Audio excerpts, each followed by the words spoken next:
All right, everybody, welcome to the B-hole number 15. I got my buddies Kevin and Jim. What the fuck's going on, guys? How you doing? I'm well.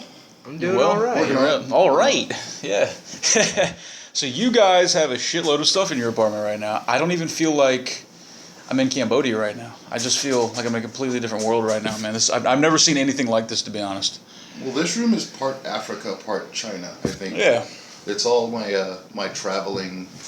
If you look up, A lot of drums. I call that thing called African Huggy Times, because I don't know what else to call it. African Huggy Times. Yeah, I mean, this looks amazing, actually. There's a ton of, like for those people listening, like there's a bunch of hand drums in here. There's a drum set that's broken down. There's a bunch of, guitars? Yeah.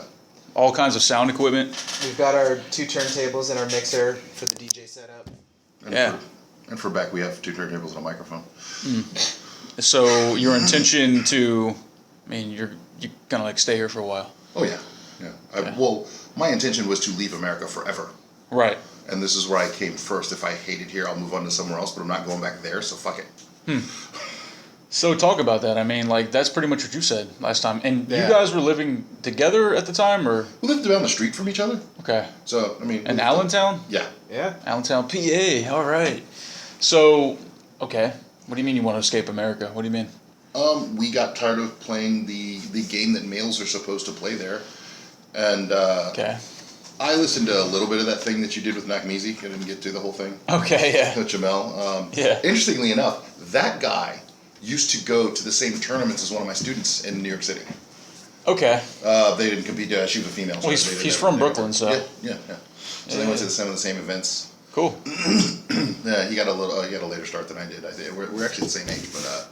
Yeah, he's like 40 something. He developed a little. I started doing martial arts when I was 3 or 4 years old. 3 or 4 years old. My dad actually had a studio that was run by him and several other people, and then I have 7 teaching certificates at this point. So it's okay. It's been I've been a mentor longer than he's been at Sure. that level. So okay. It's just I don't really know much about him as far as him being a mentor or even a fighter. Really, like that. That's not even why we got in contact. Huh. That's not even how we met. Okay. We met because I started making videos. I was talking about, black people, my experiences living in the hood, all this type of shit. And he basically just found him, and he thought I was a racist dude at first. I pissed him off. And then eventually, Well, you're American. Of course you're racist. I mean, come on, fuck it. Sure, yeah. Why not, man? But, yeah, so then we ended up meeting up, and it was kind of by chance. Like, I was going to the Riverside to get a Happy Shake, just whatever, and I happened to see this muscular black dude on the Riverside, and he looked at me, and I looked at him. I'm like, do I know that guy? Whatever. So then 5 minutes later, I see him walking in. He's like, hey, no joke. I'm like, oh shit. Like did I did I say something or what? Like, I don't know what I did. So then he's like, hey man, it's Nakmeezy. It's So we sat down and talked for like 3 hours, and then I saw him again last week, and I was actually a little bit upset with him. I'm actually gonna, I guess, like send him a little voicemail, but we had talked about like my sexuality and all this stuff. He kind of didn't really call me out on it, but he wanted to just talk about it. And that's fair enough. So then I made a clip of that one. It was called like Keeping It Real About My Sexuality with Jamel Craig. And I made another one. It was like Donald Trump, African guys, blah, blah, blah, with Jamel Craig. And he was cool with that. It was just he and I in the picture, because that's just what I did. And then he sends me this voicemail, and he's like, hey man, please take this shit down, because basically what he was saying is that if his son or his friends or his wife saw that, him and me talking about sexuality with Jamel, then like he's worried that they're gonna think he's gay or something. But my logic is, well, what is easier, calling me and telling me to change all this shit around, or just simply saying, hey, listen to it. It's not even about me. It's not even about him being gay. It's talking about me. Yeah. So I mean, that's just fucking silly, man. Just to address this whole stupid turtle soup, like you had some fucking video up. Oh, am I gay because I'm dating a tranny or whatever the fuck? Like, I have asked this question 1,000 fucking times. I used to work in this bar, right? Okay. This kid that came to this bar, faithfully, this kid was like a fucking staple there. We called him Dancing Greg, because Greg would get drunk as fuck. I mean, super drunk, like 20 beers in. Jesus. Drunk. And he's gay as shit, like super gay. Well, like, Dancing Greg, I mean, come on. Sweet. Oh, yeah. He's super sweet. Like, love this kid. Nicest guy. You know what I mean? One of the nicest guys you ever want to meet. I bet he was. you know, and he was one of, you know, like, the one problem I have with any gay dudes is when they think that they can turn you. You know what I mean? It's like, you're like, dude, I am what I, you know what I mean? I am what I am, you are what you are, it's cool, but, you know, stop it. You know what I mean? Like, stop trying to make me, I hate it when anybody tries to make you do what they, you know, live their rule book or whatever it is. You know what I mean? It's all bullshit. But, you know, it's, so this guy he's dancing with some dude's girlfriend, and he gets attacked blindsided from behind. But what it was, I was very far away, and I saw from a narrow slice of the universe, I saw Greg fall down. Like I said, I've seen this dude on 3 cases of beer, and he's never, ever, ever lost his feet. This dude's balance and his kinesthetic awareness is just off the charts. I've seen him do some ridiculously goofy physical things and never fall down. Okay. So all my alarms, as a fighter and as a coach, all my alarms went off. Like, okay, if he hit the ground, the world is turned upside down. Hell's frozen over. Okay. So I get out on the dance floor. Somebody's attacked the guy. He's got a split in his mouth, like somebody ripped a fish hook out of his face.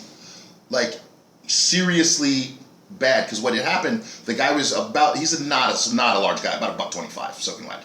And he got hit from behind, and he hit a fixture, and it cut him. Oh, no. He didn't know, first of all. And second of all, he was concussed.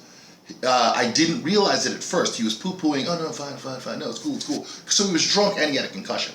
When the lights went on, I saw his pupils and I'm like, oh, you're fucked. Why? So he had a concussion. His eyes were big. Oh, they're huge. Yeah. Oh, yeah. Oh, okay. And I could tell that once I started realizing, he didn't talk to me very much, but he was repeating himself. He was, you know what I mean? He was just all the signs of a concussion. Sure. And he had a concussion and he was drunk. So I drive him to the hospital. The hospital's a couple of blocks away, literally. Mm-hmm. I get back before we even got paid. It takes forever to get paid in that place. So I was like, oh, okay, whatever, he'll pay me next week. I don't even care. You know what I mean? Because this kid is a regular. I'm thinking about the place getting sued. You know what I mean? I'm thinking about all the negative, but you know what I mean? I'm thinking about all the negative things that can happen. Okay. The guy who's the, quote, head of security, and the way he says it is, security. This guy named Ralph the Street Philosopher. Okay. He decided that I am a faggot because I drove this guy to the ER. And because I used the word sutures instead of You were telling stitches. me about this, I think, one of the first times I met you, that was it you, or used to give, like, gay guys rides or something? Or was that you who told me this? I mean, I'll give anybody Talking, a ride. but somebody was telling me specific. Then never mind. That was a fucking show I listened to. Never mind. Oh, Never mind. Sorry. I'm tripping out. I used to drive a cab, so but I'm sure I'm giving plenty here. Damn, dude. But it was just a weird thing. He was, I felt like he was, he's always been a good customer. He's always been, like he's part of the crew, the family, sort of in a way. You know what I mean? Mm-hmm. And I drove him to the friggin' hospital, it's 4 a.m. There's 6 a.m. some shit, because this was after hours club. Did you bang him in the butt? Did you bang him in the ass on the way? Oh, then there you go. So but clearly that makes me gay for driving him somewhere. He said it in some way like, "Well, you're not gonna get. It's not like you're fucking him." And I'm like, what does that have to do with anything? Like, and it always bothered me that this guy's entire judgment of Greg wasn't that you've seen this dude for tons of hours in your life. You've never seen him start a fight. You've never seen him be a problem. He's just silly and he has fun. You know what I mean? And the only thing you care about is the 20 minutes a week where he puts his ugly parts in someone else's? 20 minutes a week, yeah. No, but I'm saying, like, we spend more time shitting, we spend more time showering, we spend more time fucking pissing, drinking water. You're better off judging me by how the fucking drink technique I have is. Right. And yet people are so worried about, am I a fag or am I this or that? Who gives a fuck?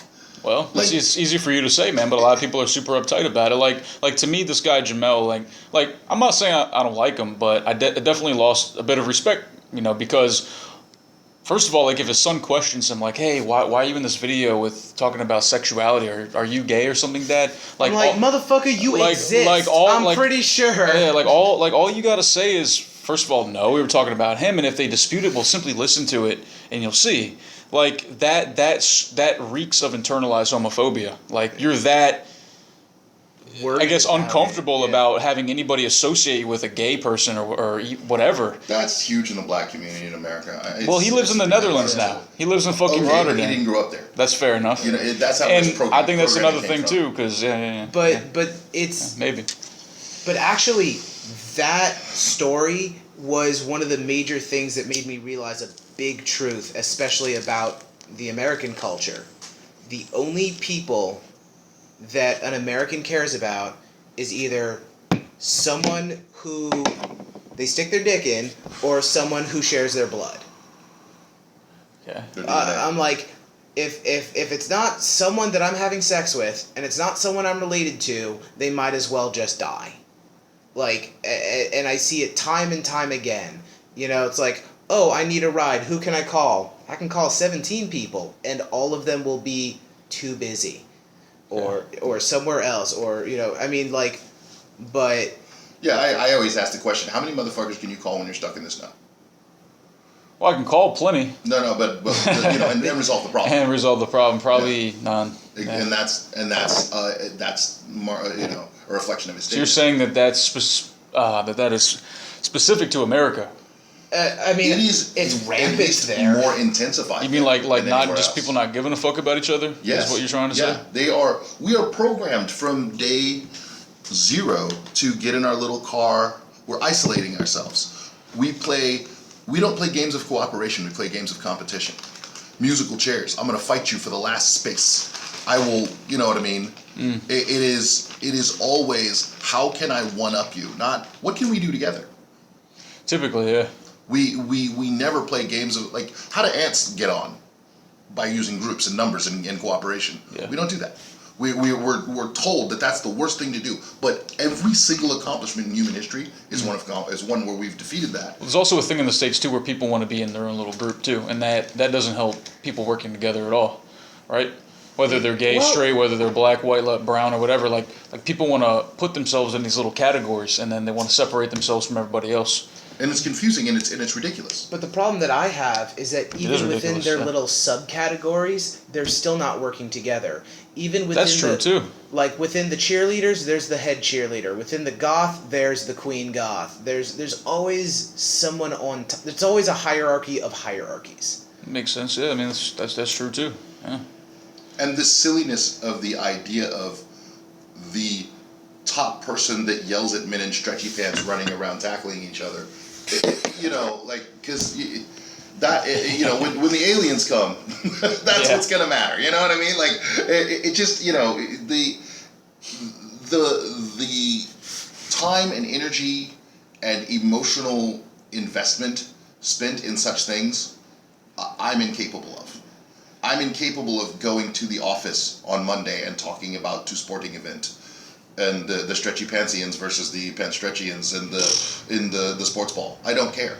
Yeah, I don't give a fuck either. You know, it makes no sense to me that you would spend that amount of money, that amount of attention, that amount of time on something that doesn't increase your personal power. It makes you no stronger. It makes you being an athlete. You're saying being a sports fan. Being a sports fan. Watching these things. You know what I mean? What about martial arts though? Is it different for you? Yes and no. Because it's a solo sport? It's different for me because it's about the merit of the individual, or that's what I mean. It's like a solo sport, but not just because it's a solo sport. It's like I could understand getting into football in the '60s, where all of the Indianapolis coats worked in Indianapolis and came from there, and actually represented your town. You know that when you get the videos where he's talking about them coming down the field. Yeah. You know what I mean? And they're talking about these guys, you know, they just got off the line at the car factory or whatever in Detroit, and then they played on the Lions on the weekend. Authentic, I guess, back then, yeah. But when you're hiring LeBron James, who doesn't live here, who was born here, who, you know what I mean? You know, and then he moves to Miami to get a ring, and then he does it, you know, who gives a shit? And is that what they get in basketball? Rings? They get rings? Yeah, that's what they count, rings. Championship rings. They don't get that gay shit in the UFC. They get belts, man. Why you guess you get somebody with a ring? Actually, yeah, they should give UFC fighters rings. Punch people in the face. You see those rings, man. they like just don't knuckles. need to. Yeah, I just find it hard to take it seriously when I watch things like football and basketball. Like, I see how mad the players get when they don't make the three-pointer or whatever. It's like, dude, like, nothing's really on the line here. Like, at least with martial arts, like, something's on the line. Like, if you lose, it's not like you didn't score enough points. Like, you might have got your ass whooped. Yeah, you know, I mean, badly. your career just got shortened because, you know, win or lose, your career. No, just but got like shortened. it can fuck your life up like in many ways, like not just with your sport, but it can, like if you get your knee broken in a fight, then you're fucked. Walk and live for 12 weeks wrong. You're gonna be in the hospital. Yeah, you're screwed. But here's the thing. When the Lakers play, people put on, the jersey of whoever their favorite is, and if they win, it's like they always say, "We won." But when when Chuck Liddell floored somebody, nobody said "we won." They said Chuck's a monster. Well, but they'll also be like they actually do say "we" a lot, like because they're talking about their corner as well, and their team. They'll be like, "We noticed that he was dropping his right hand." The fans. We're talking about the fans. The Oh. fans don't People go up and watching say, on Fox Sports 1. Of course. fucking wave a foam finger. Now, don't get me wrong. My there are boy some won. Maybe they people could who say, are- like my boy won. But yeah, you're right. You would say we won. But the Some people recognition of his work and effort are immediately spat out of their mouth. John Jones did this amazing thing. You know what I mean? True. Blah blah blah. He did this thing. It was awesome. Yeah. So yeah, it's not what I refer to as putting sweaters on dogs and calling them accountants. What the fuck? What? Well, people dress up their dog and they talk to him, and you know what I mean. Oh my they, God, they live in this imaginary world where the things that are not. You know what I mean? Like they just. He's decide, a person. He's thinking this. No, he's not thinking shit. He's thinking food, fuck, sleep. Have you ever dated a girl and said that she was a mermaid? No, I've met a girl that said she was a mermaid and then I refused to date her. Okay, fair enough. There's a difference. Same thing. Okay. Yeah, man, that's silly. I've had a couple ex-girlfriends like, I'm a mermaid. I'm a half mermaid, you know that? And like she's a grown fucking adult. Jesus we Christ. got butterfly once. That was fun. What were you gonna say? I just saw a video on Facebook today of this like middle-aged man who is trans age because he's actually a 6-year-old girl. Whoa. How old is this guy for real? Probably in his 40s or Yeah, something. I I saw the video, but I didn't click on it to actually listen to it. I was just 6-year-old girl. That screams midlife crisis right there. Come on. Dude. That just 6-year-old girl. So did you see a picture of the guy? Oh yeah. It's that's why he said that's why he guessed he was in his 40s. now I just need to find it. But Oh my God. that's just but it's that shit. You know what I mean? I can't accept the facts as they are. What do you mean? Whatever the facts are. My dog can't just be a dog. I got kicked out of a group on Facebook the other day for calling Ebonics. What? They said that was racist. Who did? Bunch of The white people? white people in the group. Oh, fucking And white people. then the white chick goes through all the credit to all the effort to pull up an article and show me how much I was wrong. The first thing it says, even in the blurb that you can chunk out without even having to click on it, you know how Facebook puts a little bit of it in? It says, a group of black scholars named it Ebonics. Yeah. Which is Which proves my point. That it should be it's called Ebonic. Yeah, so like that's a technical term. Yeah. Basically, I was in 24 hours I was told that the friend zone wasn't a thing. Okay. Yeah. That's a thing. It's a thing, yeah. And their argument was, you're just being rejected. And friend zoning is a way of being rejected, you ass. What group was this? It was supposed to be some free thinking group about polyamory. And based out of here?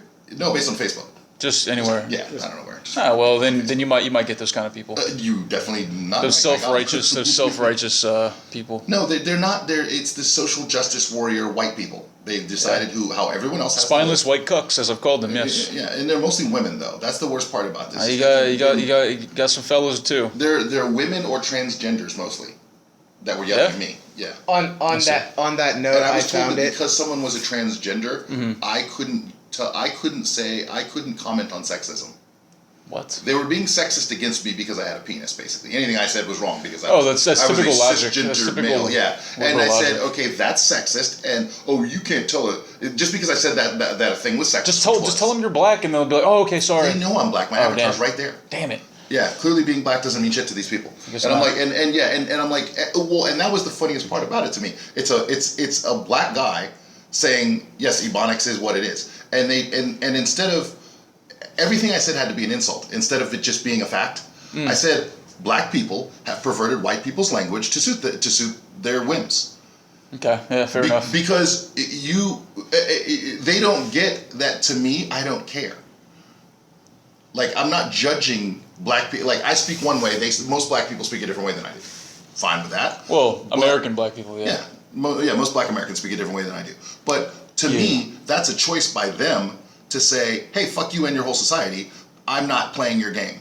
You don't want me in it. You do everything you can to exclude me.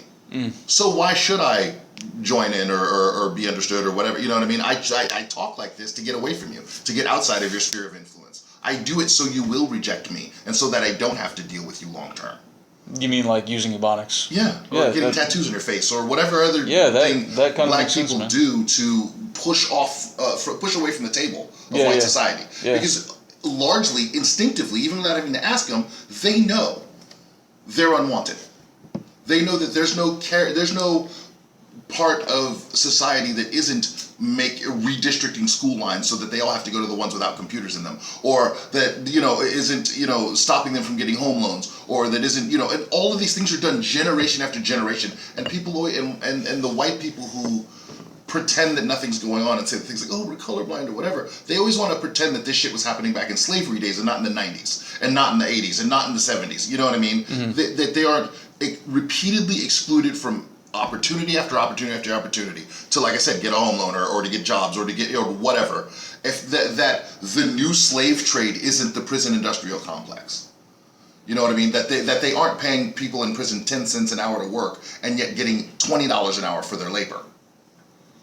You're saying that they aren't, or are you being sarcastic? No, they pretend like they aren't. They pretend like they aren't. This is the argument. Oh, and to pretend like black people and white people have the same level of opportunity, the same level, because if white people can go back 3 generations and they got a home loan in the 70s, then their parents had a couch for them to sleep on after they dropped out of college or whatever it is they did when they wanted to take a quote gap year. Okay. If a black person takes a gap year, he's fucking unemployed. That's the difference. You know what I mean? I guess so. I don't know. It's not the same for all. For everyone. Well, it's not the same for all white people. Right? Like don't also make it seem like all white people have this amazing opportunity. And maybe in America generally, yes, but you can't say always. Of course not. Well, no, of course. Well, but the problem with that is that line is used to erase all of the people who have privilege. You know what I mean?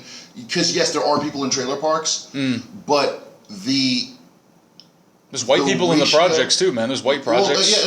We're using plenty of poor white people. Yeah, we're using stereotypes here. But what I'm saying is that even the people who are poor, even poor white people, get lower class homes. They're more likely to get HUD. They're more likely to get What's HUD? HUD, Housing and Urban Development. Oh, okay. It is it's like they pay part of your rent. Assistance. They take a percentage of your paycheck, like 20% or whatever, and then the rest or whatever the percentage is, and then they pay the rest of your rent. Wow. So yeah, and I think it's like 8-to-1 white to black on those rolls. So it's not like those. Even in the poor, there is a white privilege. You know what I'm saying? And that's when you look at arrest records versus conviction records. If you have 1-to-1 arrests, you have 8-to-1 convictions in most states, white to black, or black to white. You know what I mean? Okay. You in New York, it's something like 24-to-1. In Texas, it's 27-to-1. In Pennsylvania, it's 11-to-1. Wow. You know what I mean? So when you talk about the people who get convicted with being arrested with the same nickel bag of weed in their pocket. Mm-hmm. You know what I mean? Like there's the same evidence, the same cops, the same, you know what I mean? But they go to jail 11 times, and then the white kid gets, 11 out of 12 white kids gets, well, just don't do it again. They'll slap you on the wrist. They'll give you probation and give you. A lot of this stuff, I think, is pretty well known, though. I mean, it's fairly well known. It's not. It's really not. I guess I'm kind of aware of it, but I mean, yeah, some people want to pretend it's not happening. I guess. Sorry. What were you saying, man? I was just gonna say it's well known to the people for whom they've decided it matters. Like if I talk to anyone who's sort of in this circle, yeah, they all know those statistics. But outside the echo chamber, it's really not common knowledge. Or it's one of those things where, black people get arrested more than white people, but they don't understand the 27-to-1 ratio. Of people that are convicted, you mean? Yeah. Yeah, wow. I mean...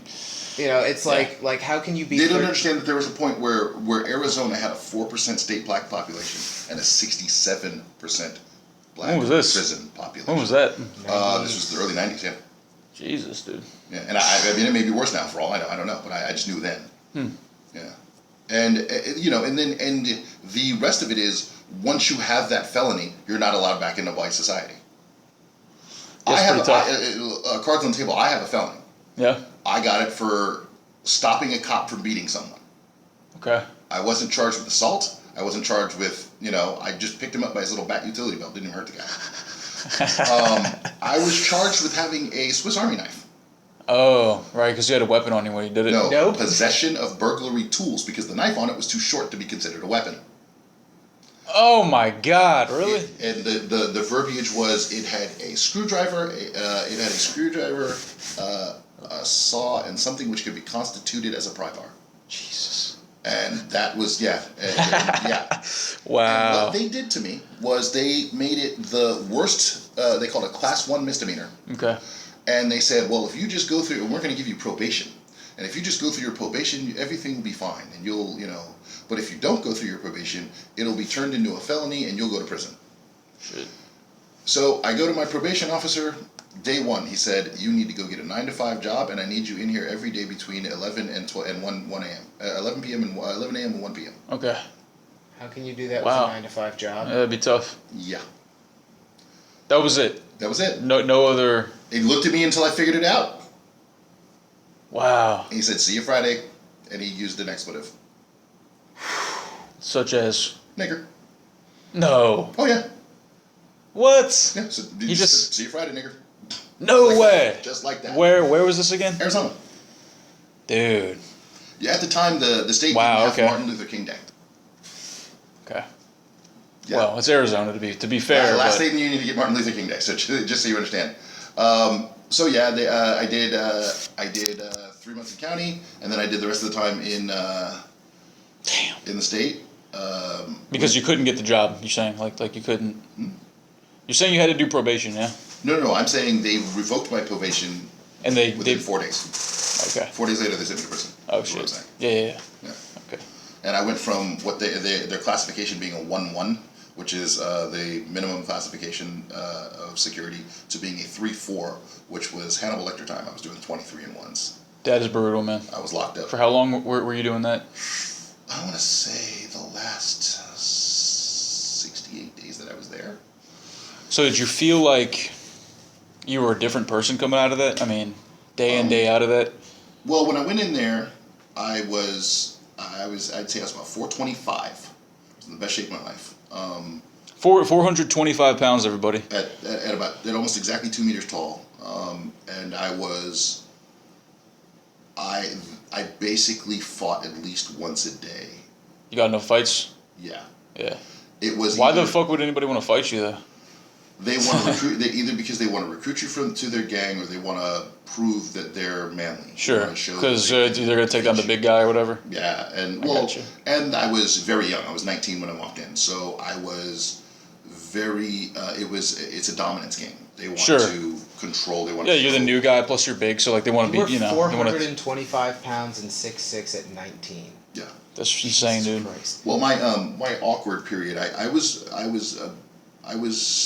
want to say 6'5", 285 at 17. No, 15. It's not that big. That was my skinny awkward period. Your skinny awkward period. Yeah, that okay. was my underfed. Right. Yes. Yeah. 6'5", 260. You said 280. 285 or so. Yes. Yeah, Pretty spindly, man, for sure. Yeah, and then just as you get older, you thicken out. You know what I mean? And my parents are both huge. My mom's 6'1" or 6'2". My dad's 6'2", Jesus, dude. 6'3". Wow. And 285. He's he's a gorilla. You guys are giants. So it just is what it is. Yeah, it's just genetic. So were you in Maricopa County then? Yes. I was So in Maricopa you were County, in Tent City. Actually, no. Tent City. I was in a tent city, but the one you're talking about. That's not the. Well, here's how it works. Okay. When you get convicted of a misdemeanor and you have to do county time, then you go to tent city. That tent city. Misdemeanors only. Yeah, for misdemeanors, but it's basically if you're poor and you perform a misdemeanor. If you can't buy your way out or pay for your bail or whatever, you end up in tent city until your time runs out. Gotcha. That's anything less than a year, basically. A felony is anything more than a year. It's just the way it works out. A year and a day plus. So I was in a tent city. So I was in the same exact tents. And these are the OD green tents from the MASH show. So they're probably 160 degrees inside those things where they are. They're literally in the place where they shot the movie Dune. It's the same temperature. I haven't same seen weather. Dune. Well, it's I know. called dew. I know. Yeah. Like I know of it. Yeah, I know of it. It's sandy. I got you. Sandy, windy, hot as shit. Yeah, and it's dry, and and you're out there, and you're surrounded by idiots, and that's it. And they want you to go out and work, and I'm using air quotes here for those who can't see me, by dragging a rake in a pattern east to west on day one and north to south on day two for 1 square mile. Whoa. That is your quote work. And I refused to do it. So, they would try to force me, they'd try to beat me up, and then they found out I could fight better than them, and there's not a whole lot of space in the joint, so you really can't, if you know what you're doing, you can't get surrounded. Like, you have to be an absolute idiot to get surrounded in a prison. Okay. So it's pretty easy to keep fights one-on-one, even if there's 40 guys coming at you. Really? Yeah. Okay. So, if I've never been, so I don't know. If you're, and I know that there, I say this rule to all of my students, if you've been in a decent martial arts school for 9 months, you're ahead of 99% of the population. Oh, I'd have to agree. Most people have no idea what a combo is going to do to them, the way it's going to set them up. They don't know what to do with their feet. No, you know don't. what I mean? Or just if somebody's moving away from you, like, can you hit them if they're moving away from you? Yeah. Just shit like that, man. Yeah. There's so much. Yeah. Most people can't fight going backwards. They can't, they don't know what to throw. The difference between when to throw somebody and when to throw a punch. Keeping both feet on the ground while throwing punches. Yeah. Yeah. Even though, well, dude, I see it. I go to guys who are teaching boxing and whatever, and I'm like, what you're doing with your feet is costing you power right now. Basic things. And it's like, well, my coach told me to do this thing where I put out a cigarette. Well, go slap that motherfucker when you can punch better, because I'm about to show you how. I use that one occasionally because people need to learn how to like pivot on their foot. They like sometimes when you throw, like turning your hip into it. You know what I mean? I think that if you need to pivot on your foot, then you need more ankle flexibility. You so? should be able to throw that much of a pivot without moving your feet at all. And when people do it when they throw kicks, I just want to trip them.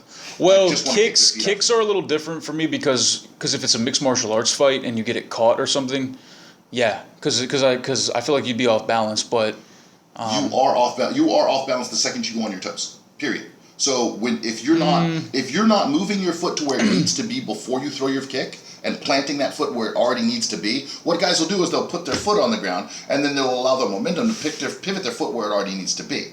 You need to start at that position, and let your foot come around and do the damage. There's 2 reasons for that. One, if you stack yourself up on your toe, you're conserving your body weight. You're holding your body weight in a straight line under you. If my foot is here, my body weight has to transfer from where I am into my opponent. So so not only am I costing myself a precipitous balance point, but I'm wasting huge amounts of kinetic energy. What's precipitous? Oh, round, right? No. Unsteady. Unsteady. Yeah. Okay. Scary. Scary. Like precipitous means you're on the edge of a cliff and you're about to fall. I got you. Precipitous. Thank you for that. So when you're twisting, you're saving your opponent from all of that mass that you could be throwing through them. You know what I mean? When I'm stepping through, like I'm stepping around a corner, like you're running from the cops is the way I always describe kicking. Yeah. Or running from a dog. That kick is going to use all of your body mass and swing that through them like Newton's cradle. And it's a very simple difference. If your foot's pivoting, you're losing Newton's cradle. If your foot's not pivoting, your mass, your force is so much greater, and it's a fact of physics. So you're just basically saying just planting your feet. I mean. It's knowing how to use your footwork, but it's not even planning it's not even about planning your feet. It's about stepping, because stepping is kicking. You're moving your foot to a different place. I'm talking about more with the punching. Even with go ahead. Well, here's the thing that I was going to say on this is that there's a reason why everyone's doing it this wrong way. It comes from point sparring, which was huge in the 90s. Your Taekwondo and your karate federations were all point sparring, and well, not all, but and so. When you pivot on your foot, it allows you to make a good slap kick. It's an audible sound that a referee can hear and score points for. Yeah, but you can snap it like that. You're also forgetting that it's interesting. Yeah, I didn't know that. It makes you feel faster. Oh yeah, true. And and your feelings are not facts. And I have to repeat that to my students all the time. Your feelings are not facts. You feel faster, but I promise you, I will catch the same kick. If I can catch yours, if I can catch you doing it wrong, I can catch you doing it right. Yeah. You know what I mean? Like, it just doesn't matter. There's no difference. And not for nothing, you don't travel any faster, but when you plant your foot, you can't be detected. because you're not shifting your weight up onto a point and then doing a second thing. It's one motion. Yeah, I suppose, but when we're talking about boxing, one of the funniest things in the world is I just hand people Jack Dempsey's book. okay. If you're teaching someone to jab and you're not teaching them to pick their foot up off the floor as they jab, there's a problem. Your front foot shouldn't be in contact with the floor as you extend your hand. What 90% of boxing instructors teach is to step forward and then jab. No, you jab and then land your foot. Because I'm wasting all of my weight. My jab moves your entire frame. You're saying like you would throw your jab, and as you make contact with the person, you would then step. So like you're kind of coming down with the jab. Yeah, I got you. Yeah. Well, you're coming forward. Yeah. So the idea is you really slide your foot, but there's no weight on it. Yeah, I mean, I totally agree with that one, man, for sure. Because the second you lock your arm, if all my weight isn't on my guy, he's not working. Well, the funniest thing that I've seen people do is just go for the jab, and then they they reach for it and they fall off their right foot, and then it's just like it looks so silly, man. So of course you have to step with it, man. Yeah, no, you extend as you. It should be like you have to teach your guy to extend I'm saying that you need to move your foot with the punch. Yeah, Don't just like stand there and throw your shoulder out. Like you a slinky. Yeah, of course. Like it should expand equal. Your whole body should expand equally and then come together equally. Like you just grab the ends of a slinky and pull them apart and push them back together. There should be no, But what guys want to do is step first and then have their weight on the floor, and then throw their jab because then they feel safe. It's like you didn't practice your coordination. But what's funny to me is that that's the same movement that wrestlers do when they take their shot step, and it always gives away, oh, this guy's about to try to take my legs. Well, bad wrestlers, yeah. Well, yeah. Guys who freestyle guys don't tend to do it. Folk style guys tend to do it a lot. And when they and especially like funk guys and scramble guys, they'll tend to stomp on their leg first. And it's like, okay, now you have to shift all your weight off your leg to get. What do you think about schools? You know how like pretty much all the high schools have like a wrestling team? What do you think about them having like a jiu-jitsu and a boxing team and all that type of shit? I think people. Do you think that's likely in the future? No. Too much money. Not even No. No? If it was free and I could get. Well, so why wrestling? Why is that a thing? Because it's always been there. People love to keep doing the thing they've always done, and it's very hard to stop them. That can be true, yeah. And because of two other reasons. One, wrestling is not percussive. Two, there are no chokes and no joint locks. But American football is percussive. Yeah, absolutely. And if there wasn't so much money in it, it'd already be gone. You know what I mean? There's enough people trying to take it away already. Trying to take it away already. Yeah, they're trying to take football programs out of high schools and grade schools. And you know what I mean? You got to be kidding me. Like, wow, really? Literally, yeah, kids. Fucking soccer moms. Kids don't weigh enough to hurt each other. Why? Because one kid got a concussion and now everyone's like, oh, dude, that never happens. I can't even find it in high school. And once they get a certain amount of mass, it's like a squirrel falling out of a tree. Nothing happens. No one's getting concussions in Pee Wee football, but no, they just don't weigh enough. Man, I was talking about the Meryl Streep shit. Remember she said that? Like, people are just gonna have to watch football and mixed martial arts, which are not the arts. So silly, man. Like if they took away football, man, that would just destroy America. I feel like that's an American pastime, dude. It'd certainly screw up our economy. Yeah, it certainly screw probably would. Yeah, nothing. I think that it would be a good shakeup. You know what I mean? The amount of time devoted to that shit is it's designed to make people sheeple. It's literally one of the guys. I think it's Goring wrote a book on it, and literally football is exactly what's in his book. It's how to stop the minds of the masses.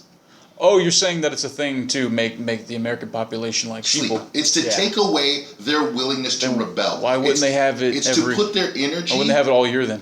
They do. They do. Football. They have basketball, then football, then baseball. You mean sports in general? Arena sports. Exactly. The idea of you going and sitting there and you giving up your psychic energy to some avatar that's out there. We're doing it, and he's representing you, and you're screaming your lungs out. What about at a concert, like a music show? Same thing. Jay-Z. You don't see Jay-Z doing the Eye of Horus to all of these fucking people. That's all Illuminati bullshit. That's all they. That's what they do. So I don't really follow any of that all shit. This money, but it's. See, the problem is that when you take the science out of it and just say the word Illuminati enough, it sounds like you're talking about conspiracy theories. But what they're talking about is these little tricks of hypnosis of social engineering that can get people to run to be herded into certain circles and run in certain rivulets of behavior. Rivulets. The American school system is a great example. Of a rivulet. A rivulet is a tributary, a diverted stream. I got you. Okay. So I don't want the water to go here, which is what its natural course is to do. Naturally, boys aren't supposed to sit still for 8 hours in a fucking chair and go, yes teacher, no teacher. They're supposed to jump on shit and climb shit and learn how to throw a spear through a fucking antelope, because that's what we're designed to do. Okay, yeah. Fair enough. We're supposed to be outside running for 100 miles until something dies and eat its brain. That's what we're supposed to do.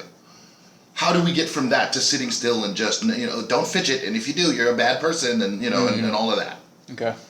I have autism.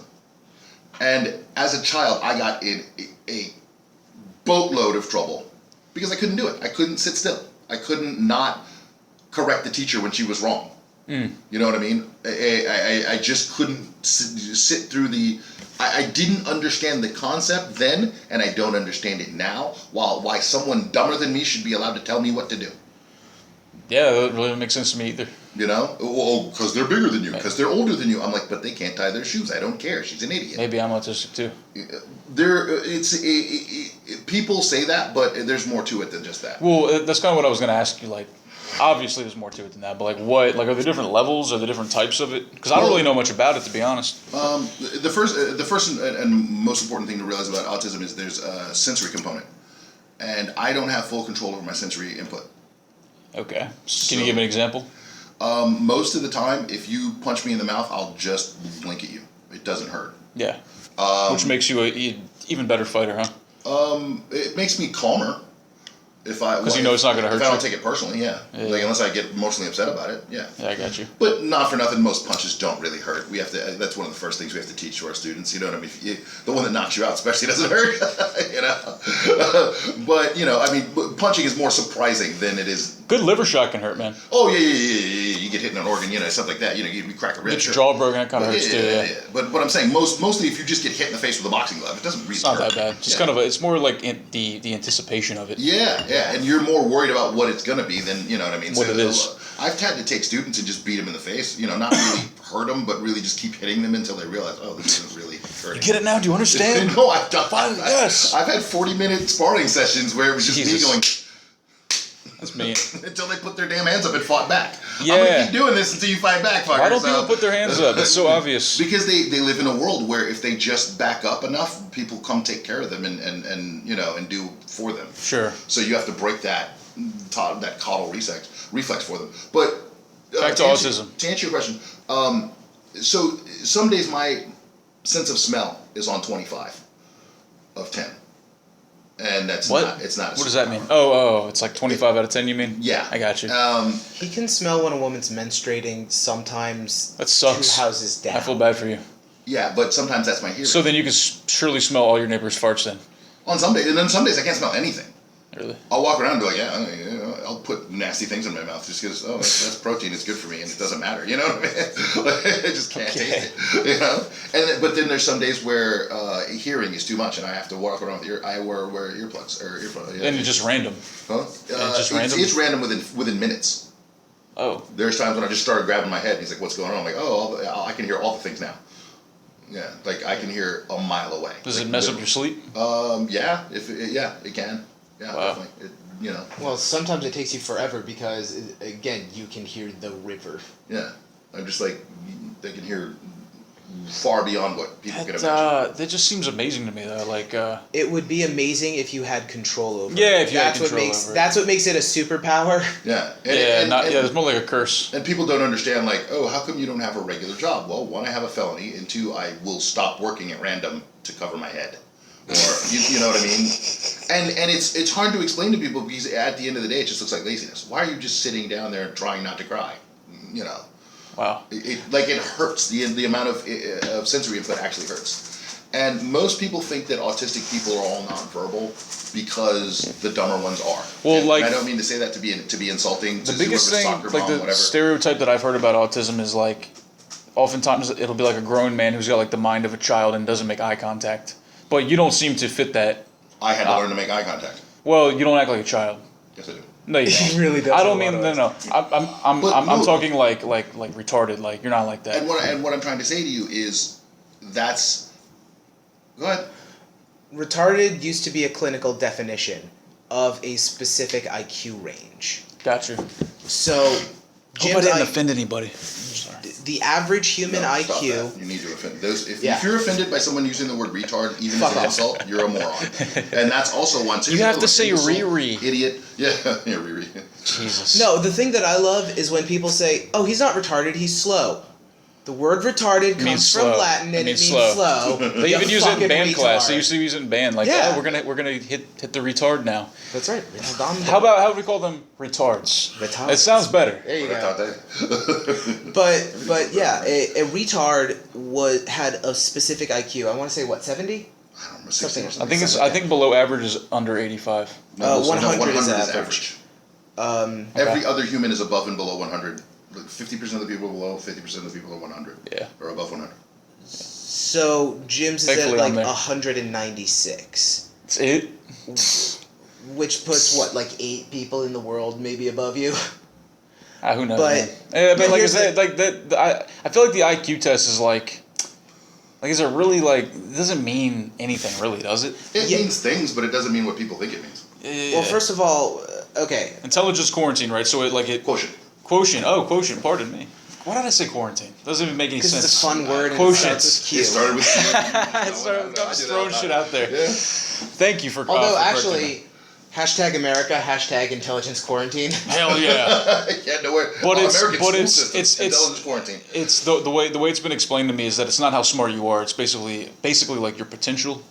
It's your processing power. Processing Yeah, power. that's the better way to explain it. Okay, Processing so just so power. you understand, are you familiar with like Russian literature? Yeah, of course, man. I read Crime and Punishment at 3 or 4. In Russian. No, I don't speak Why'd you say Russian literature? Because it's a big heavy Russian book and they're all this thick and it's boring. It's like Why the 700 fuck would I do that? pages, yeah. No, because you might have had to read it in high school. No, man. But yeah, it's a thing that But like the classics or whatever, I ripped through before I was 5.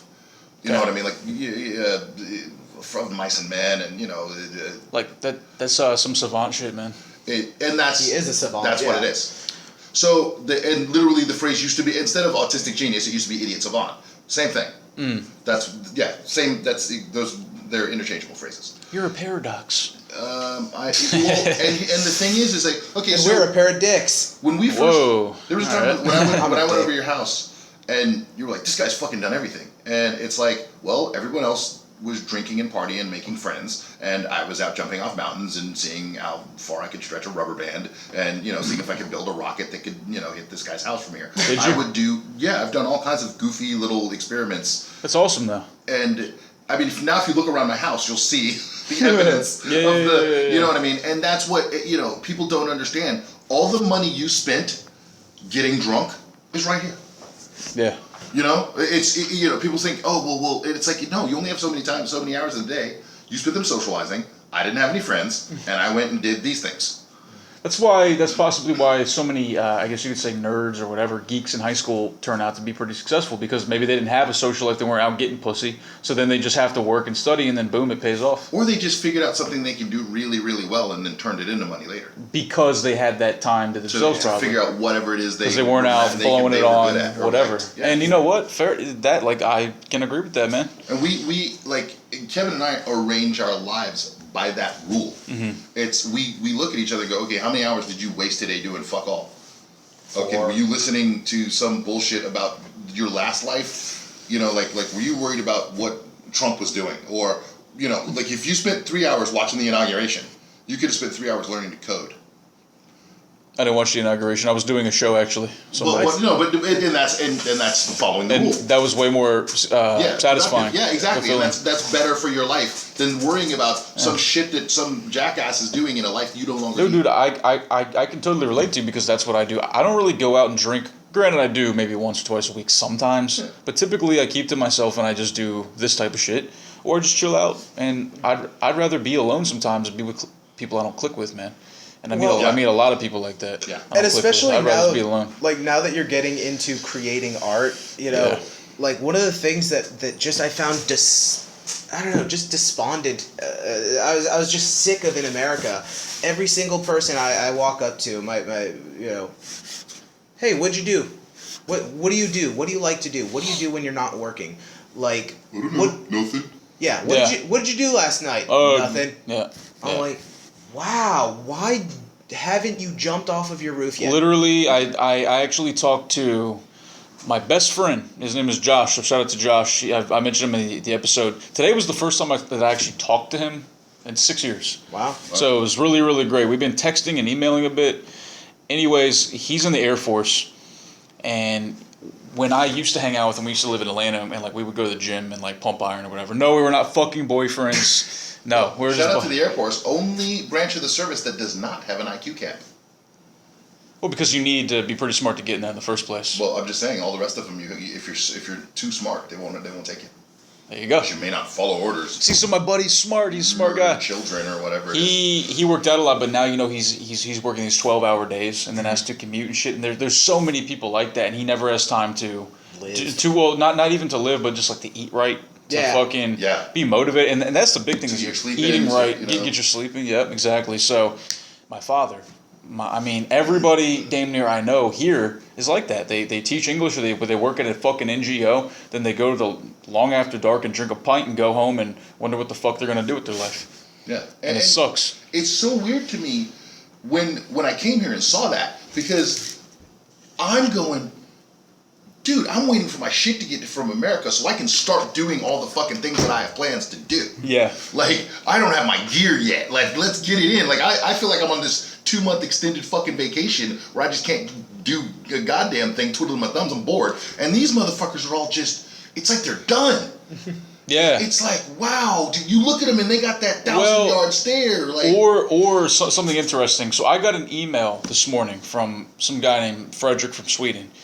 And there's a dude, his name is Troy Nguyen. And he's a dude, I guess, living in Vietnam. He makes vlogs, and he has like an Australian accent, but he lives sounds in... Vietnamese. Well, yeah, I like he looks fucking Vietnamese, but he sounds Australian. Anyways, he made this video called, like, why white people in Asia are losers, or something along those lines, and he wanted me to watch it and, like, see what I thought about it. And basically this guy's point was, and I kind of agree with him to some level, a lot of people that come to Cambodia, and you guys are the exception, I think I'm the exception, but a lot of them do, they come here because they don't have any talent or skill. They don't have any really dreams or desire, any kind of motivation, so they figure, well, you know what I can do? I can just go to Cambodia, and I can just fucking use my native tongue and just coast on it and just drink beers every night and just say fuck it and move out here. And then you have all these fucking loser-ass expats. And you know what? There are a fucking lot of loser expats out here. There fucking are. But see, that's, okay, all of the things you said, though, are fine if you have a plan. And that's the other thing. It's like, well, so what if they want to do that? Yeah.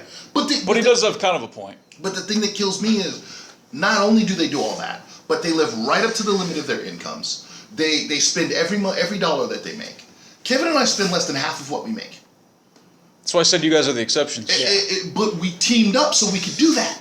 Okay. You know what I mean? Like, he has his floor, I have my floor. You know what I mean? He wants to go up there and bang his girlfriend or whatever. I have no problem with that. You know what I mean? Like, you know, I don't have to. But we're using our monetary power so that we can both grow. Yeah. Like, we're not going to sit here and go, oh, well, I need to have all this stuff, but all I make is $1,000 a month. Yeah. Well, my rent's $500, so I'm fucked. You know what I mean? Because everything after that is food and water. You know what I mean? Then you might as well not even, you know, even if you save $20, okay, great. But now, together, you know, we have one, you know, gas bill, one whatever, and, you know, we spend less than what one of us makes in a month. We can stack, and not only stack money, because I think saving money is fucking stupid. I clearly think things are better than money.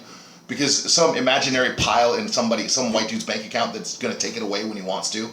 Let's be fair. When they decide that they're done with whatever stage this is of taking over the world, and they shut off the ATM machines, I'm still going to have my drums.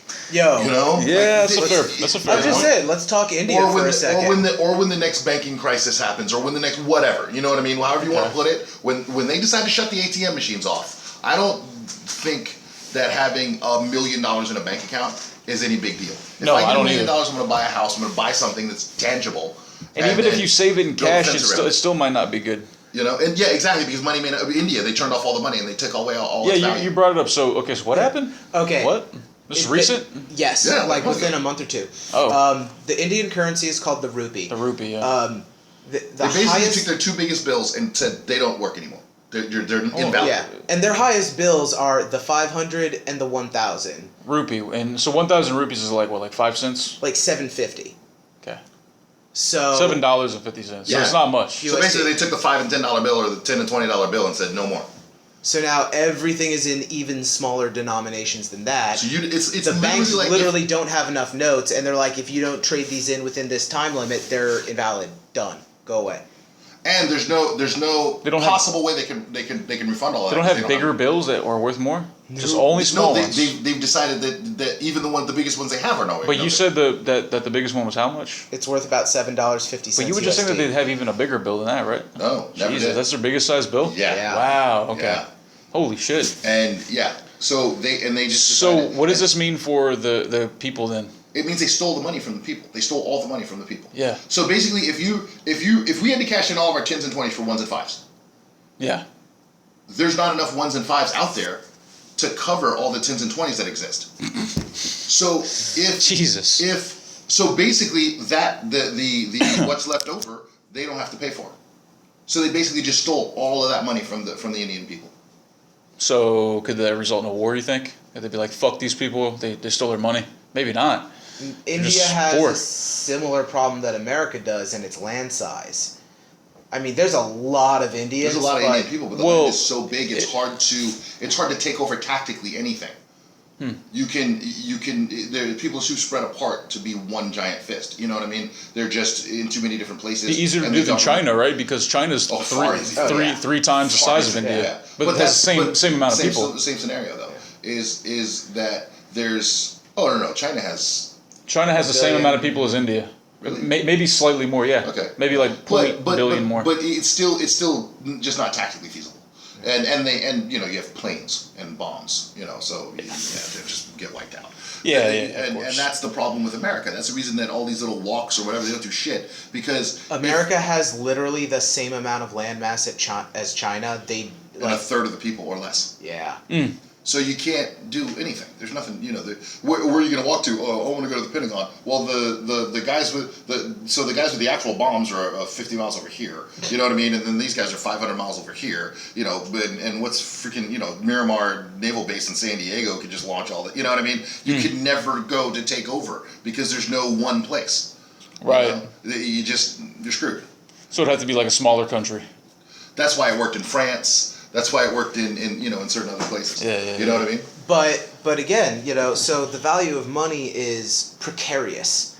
But every time you walk in front of our house and you see, the ATV and the trike, That's pretty awesome. It's pretty funny. and those are going to keep being there. Yeah. As long as they don't, rust over or get stolen. Yeah. Why would they? Well, they could get stolen. Well, we're just saying, the point of it is that putting your money into things that are useful. His parents crack me up. They're like 90 years old and they're saving all this money. I'm like, for what, dude? You're almost dead. That is kind of funny if they're that old. You know what I mean? Go get a hooker. Go do something. But if they do save it and they and they pass on, then maybe that's yours, right? And that is what white privilege is. Yeah. It's White privilege or just rich privilege? The ability to do so is Yeah. white privilege, pretty much. There are very few Like- black Oh, people. my mom, that when my mom dies, I'm not gonna get any money from her. Probably not none from my dad. I didn't get any from my grandmother when she died, and they were white as fuck and they had money. So I don't know about white privilege. I think it's people with money privilege. And, to be and fair. the problem is that Yeah. the people who can do that to the 90% are white. Maybe in America, yeah. And in Yeah, Europe, that's what I mean, I'm talking about, well, In European society. I'm not. In Western I don't know society. the facts on that, but for sure, not all white people just have all this fucking. No, money. you're not understanding the difference. Okay. And that's the problem that these people, when they start talking this bullshit, get confused. It's not that all white people can do it. It's that 90% of the people that can do it are white. You sure about that?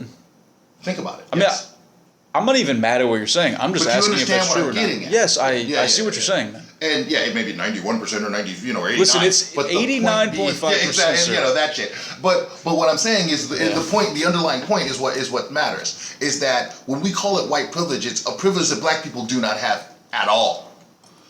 Some white people have, It's just like some black people don't have no it. white people, no. No black people have inheritance. No. Unless you know their name, no. Unless it's Russell Simmons or Michael Jordan or Jay-Z, no. Okay. That's the problem. No, black people do not have I think at this point, maybe. At this point, I think in generations to come, black people in America will eventually have more money because there are a lot of pockets. Like, I used to live in PG, and granted, the area I lived in was the hood, but it was the second most affluent African-American county. Okay. I'm saying Wait, now. Think about what you just said. Okay, go ahead. You just said part of it was the hood. That the second most affluent African American had the hood in it. Yes. Community was adjacent to the hood. Yes. You will never say that about a white neighborhood, about the second most affluent white neighborhood anywhere. That's very true. Or the 100th most affluent white neighborhood. That's my point. Yeah. That's white privilege. That is a fair point. You know what I mean? I don't care. You start with 100, you might get to the 1,000th. But that's my point, Jim. Is that I think now it's still like that, but I'm saying in generations to come, I'm thinking things might get better. We say that, but then we keep bailing out these banks, and we keep these policies. That's what people don't understand. They talk all this shit, but there are still policies and laws on the books that keep black people down.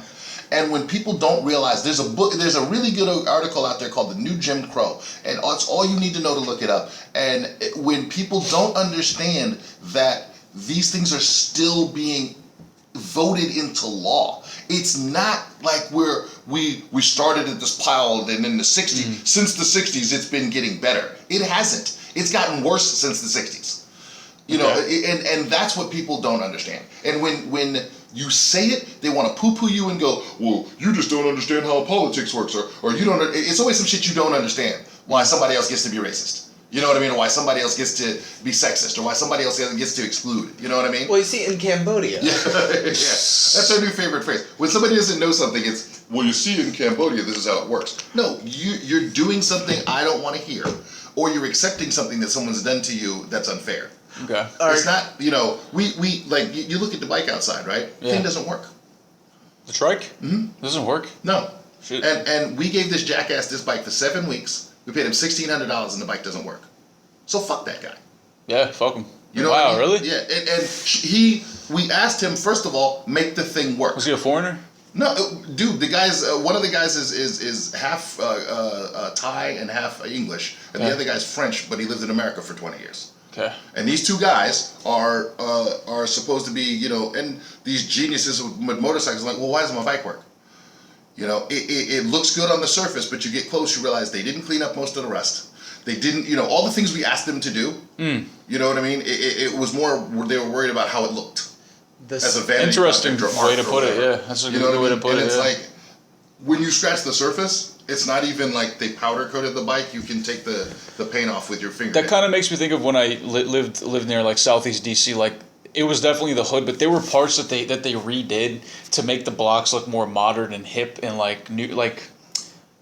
They call it gentrification. I guess, yeah, but it was still like in a small neighborhood, but they were trying to make it look more like a hipster neighborhood, but it was the hood. Yeah. And I was thinking, like, this isn't helping anything. This is just making it look maybe nicer to some people on the outside, but... No, but when the mayor rolls through and he takes his little pictures and he says, I went there and I did this thing. Shaking hands. He gets reelected. Who the fuck was the mayor when I left DC? Who was the mayor, do you remember? I can't think of any crackhead mayor. That's the only one I can ever think of. Marion Barry. Yeah, that's the only dude I can I don't even know the name of the fucking mayor, dude. DC, to be honest with you. I don't even know, man. But doesn't matter, I guess. Yeah, I mean, I used to roll down to DC just to do like fighting events. I'd do some ring announcing. Yeah. And here is your winner, fighting out of the blue corner. That kind of shit. Oh my god. Okay. So, you said that you were doing like cartoons or something, like voices for cartoons. Yeah, back in the day, it was a job. Anything that people might know? I would do what people don't understand is you get the bigger guys and they would do the majority of the work. But if something needed to be edited, there was a rewrite or something like that, you'd do 2 sentences or whatever, and it'd get cut in. Was it a fun job or was it kind of annoying? It was having to say the same thing a lot, right? Because I don't usually have to do that many takes. I mean, if you give me what's going on, you give me the time. I mean, I don't think I've ever read it more than 5 takes to get something down. Nice. Because again, I wasn't reading an entire script most of the time. I was imitating someone else's characterization. Okay. So if you think of any anything from Orko to the Joker or to Batman or any of those kind of characters. You just go in there and do Optimus Prime for 5 seconds. It's not like you have to maintain it. What does Optimus Prime sound like? When one holds the Allspark, one can become champion. You know? Well, Alright. but then the other That's amazing awesome. thing is how many of the voices in a given like time period in a given generation all sound really similar. Yeah, because really, Yeah. Optimus Prime is just a slowed down, deeper Batman. Really? Well, I shouldn't say deeper. It's more chambered. So just, transform and roll out. Obviously, you know the tagline, and then when you have and the other thing is for resyncing, if something's missing off if it's not matching with the art, it's a lot easier to shoot the audio again or to re-record the audio than it is to redo all the animation. Okay. So and then you have Batman, Robin. I'm the Joker. He's more punchy. He's faster, but the tone is almost exactly the same. Okay. I didn't know that. You know, well, it's just something I had to work out to Can you figure by any to be able to do chance? them both. I'm just gonna be a child now. Can you do SpongeBob? Can you do SpongeBob at all? I can't think of what he sounds like. Hey guys. Like it's up there, but I never watched the show. Never If I watched it for 15 minutes, I could do it. I would giggle like a little kid if you could do it. Damn it. Squidward. Yeah. It's like I said, I watched it very little. Squidward. Squidward. No, Squidward is over What about here. Patrick? You do Patrick? Patrick is pretty he likes to do things like this. Yeah, wow, you're Well, up. Squidward, I've heard enough to really have him down, I think. SpongeBob is similar to Squidward. You actually It's a slide over. It's higher pitch, but again, I can't remember the tone itself. That's what I'm really bugging at. How's your Kamai coming along? Horribly. I mean, I guess you're not really out much, like talking to them. Well, it's not even that. I need to find a teacher. You know what I mean? Like I'm that guy. Like I like to narrow it down teacher. and then do all of it. You know what I mean? And just Okay. get a book and you know what I mean. Well, you're in the right place. I mean, I can go left, right, up, and down. You know, and thanks and whatever. But Okay. you know, but yeah, nothing special. You know what I mean? Nothing. Gotcha. You know, and it's one of those things where it'll be a month, and the next month I'll be half fluent. You know what I mean? And that's just the way I do things. Okay. I just dive right in and I ignore. You know what I mean? Well, I mean, if you have these savant tendencies, as we've said, then perhaps you can learn Kamai well too if you applied yourself. I have a problem with memorization. Like I don't remember things very well. I have a shitty memory. I just do. So I can sound like a Kamai. If they say anything, I can repeat it back verbatim. Okay. I've never had a problem with imitation. So the accent is nothing you have to work with. It's just remembering the vocabulary. I have to just beat it into I just have a shitty memory, dude. It just is what it is. Can't have it all. Yeah. Can't have it all. And that's the thing is like when we're talking about autism, my sensory input is probably 10 to 100 times that of the normal humans. So my brain spends a lot of time filtering through that information. Mm-hmm. And that's why like I have to, like he's seen me do it. When I do things that I do very well, I start clicking off switches and I look less and less human. I look more like a robot when I'm doing things. And I'm like, but I'm borrowing my brain back to actually go and do Some kind of savant mode, if you want to put it that way. Okay. Yeah, it's a thing that I've learned to do with certain subjects. Like when I play drums, ask him. It's an hour before I can be social again, at least, right? When Yeah. I'm really doing my thing. Yeah. Explain how that works, though. Like I can't. Well, for one thing, just to talk about his hand speed, I've seen him play live, and like He's all cracking his knuckles and shit too. But seriously, over and over, I will see him move his hand once and hit the drum once, but I'll hear two notes, Right. and I'll just be confused. But by the way, as soon as you transform that into martial arts, that's scary. Yeah, it kind of goes hand in hand, right? Like timing, Yeah, tapping, touching. a lot of that, and the way you make contact. Like Jim's hands don't have calluses. You know, shitty hand drummers always talk to you about all the calluses and blisters and shit that you get from playing. It's like, no, that's what you get from playing poorly. Is that right? Well, when you put your hand directly down on a surface, there's no friction. I definitely don't have any experience with hand drumming, so I had a pair of tablas before. That When was you it. play like, Yeah. then you're playing sandpaper with your hands, and guys will look at my hands and say, "You don't play." Well, okay, we'll take that. You know what I mean? And then Yeah. they Yeah. don't understand that I'm doing the. You don't even play, bro. I've had that from famous drummers Do actually. you even tap, bro? Tap. But yeah, and like I've seen him go on stage and play a 30 or 45 minute set with a band that he's never even met before, and go right along with it, and not just blindly play along, but add to it musically. So you're gonna be doing any shows? I mean, you guys gonna have shows or what? we're working on it. Yeah. It's about knowing people and knowing what's around and who's who's got talent, who's where. I don't know where any of the clubs are yet. You know what I mean? That kind of thing. Well, I mean, there's definitely places where you can just say, hey, I can do this, I can do that, especially if you can show them maybe a sample. Yeah, I have like stuff on YouTube. Like Yeah, you can just look at that, and I'm sure, like for example, this place called Cloud, like we're doing a b-hole, like a live b-hole there, February 10th. Street 9? Street 9. Cloud Bar. I invited both you guys actually already, and my buddy Jay, which you guys met, is going to join, and the guy Paco, he's been on the show twice already. He's going to join as well, and this Friday they're having a guy, his name is Stanford Reed, and he's this guy from Brooklyn, black dude that Jay signed on the show, and he's from Brooklyn. He plays like everything. He plays like every single instrument apparently, so you guys can check him out. Yeah, there's always places here that are trying to find talent. Yeah. So I think that you guys will be fine with it, man. Just put yourself out there. What I used to do in America is I used to hold these things called barbecue sessions, and I would have host DJs. Okay. Like at least 3. You know what I mean? They were always there, and then we'd open up the tables, and I'd bring a bunch of percussion instruments, and I'd play with the DJs live. So whatever they mixed, I played with them. Okay. So if it was Caribbean stuff, if it was country music, if it was EDM, if it was Just went along with it. Yeah, it did not matter. Now What is it that called changed. when somebody can just kind of like just go with anything? Improvisation. Improvisation, yeah, but I guess so. It's the only word I know. Yeah, I guess that would be it. Yeah. But yeah, and it's just something that developed because we were in a town where everybody was bored and all the DJs didn't have anything to do on Sundays. Right. And it was kind of the industry night. We literally had a big ass grill, and we cooked out and we hung out from like, I think we started these things at 2 p.m. They ended at 4 a.m. Jesus. So I was playing that entire time. Wow. Short bathroom breaks and stuff like that, but pretty much going back in the whole time. Wow. Yeah, and it was always during the summer, so Most of the other hand drummers here you're gonna find have they're white guys with dreadlocks, and they wear like fucking Genie pants. Genie pants. Yeah. Genie pants, yeah. I'm a fucking drummer, dude. I've been playing the didgeridoo and fucking djembes and shit. I have one of those somewhere. Somebody gave. Because Didgeridoo. people, whenever you I play, think I saw one over there. Yeah, Didgeridoo. when you play hand drums, people give you shit like that. I have more rain sticks. Oh my god. That you can shake a stick at. Oh my Shake a God. stick at, literally. I've gotten free rain sticks from Toka, from That's hilarious. Rain LP, stick. from They're actually very beautiful though to listen to. Yeah, well, and like what's funny is I don't think any of the ones that I give the other ones away. All the ones I have sound different from each other. Really? Yeah, some of them sound more tinkly, some of them sound more shakery, some of them sound more like a ball, like a stone. You know what I mean? Right. So yeah, it's weird. Like I got some made of bamboo, some Rain stick. Yeah, those Yeah. are cool.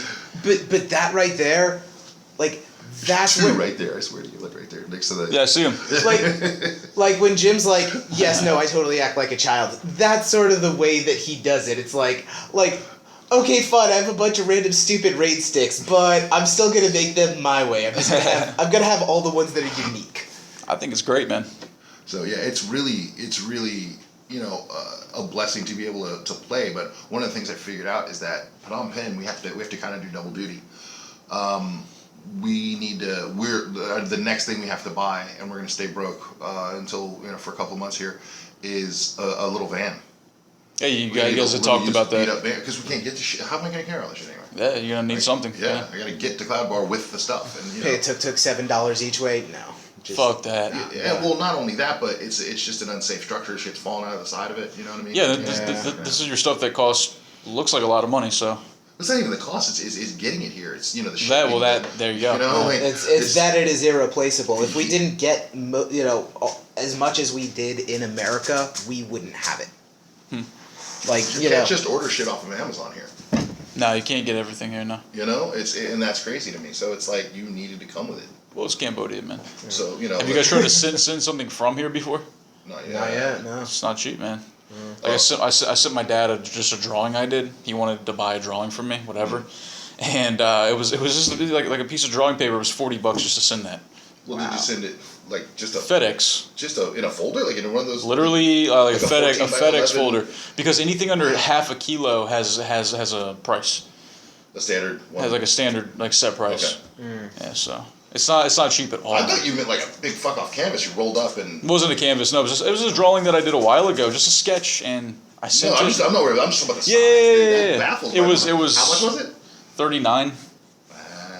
And that was like the minimum for the weight, you know what I mean? Yeah, wow. So you'd be paying hundreds possibly if it's something big, like for example a drum might be a few hundred to ship. Well, shipping a drum in was supposed to be $375, and then they wanted to extort me for more money once it got here. Damn it. And So then yeah, by the way, fuck UPS. How did they do that, Yeah. by the way? Did they bring it here to your house, the shipping container? Well, no, they brought 4 trucks off of the shipping container itself to here. Oh. And 10 dudes. And not for nothing, it was much better. The Khmer end of it was much better than the American end of it, by the way. Oh, yeah? So Yeah. I got to give a shout out to the Asian Tigers Moving Company. Yeah, those guys are awesome. Wow. They Asian were- Tigers. They were amazingly professional. Yeah, and especially compared to their American counterparts, where we don't even have some of the stuff. And they're the type of moving company that does, like, large type of shit, or just anything? My As far as I know, understanding they is do. they'll do anything. Yeah, To they put do it technically, anything. large But they type of they shit. definitely. I know that they will pack your house up and move it.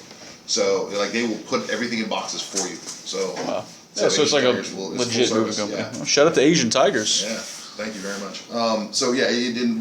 When I couldn't find something in the piles, they went out and found it for me. You know what I mean? Like I was missing a turntable, I was missing this or that or the other thing. They went and dug through my stuff and said, oh, this, and they found all my computers and all the top dollar things at least. Wow. They made sure that I had them, and and what was missing is missing, but I can't.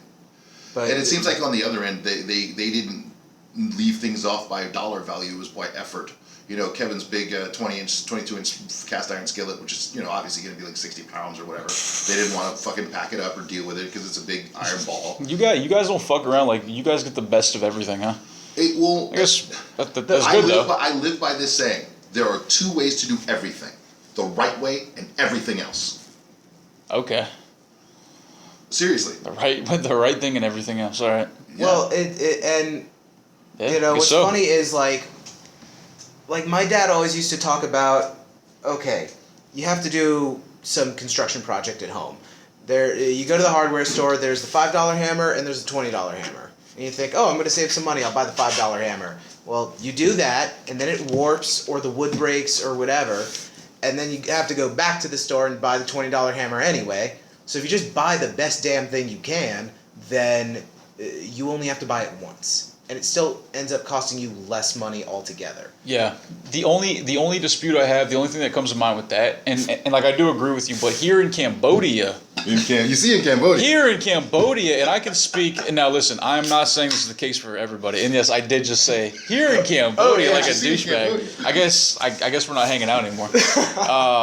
No, but like when it comes to things like electronics, I find that even though if you get what seems to be a good one, it's still up in the air, which is kind of a frustrating thing about living. Well, yeah, but that's not your intent. You're trying to do the best they can. Well, yeah. Here's the thing though, Yeah.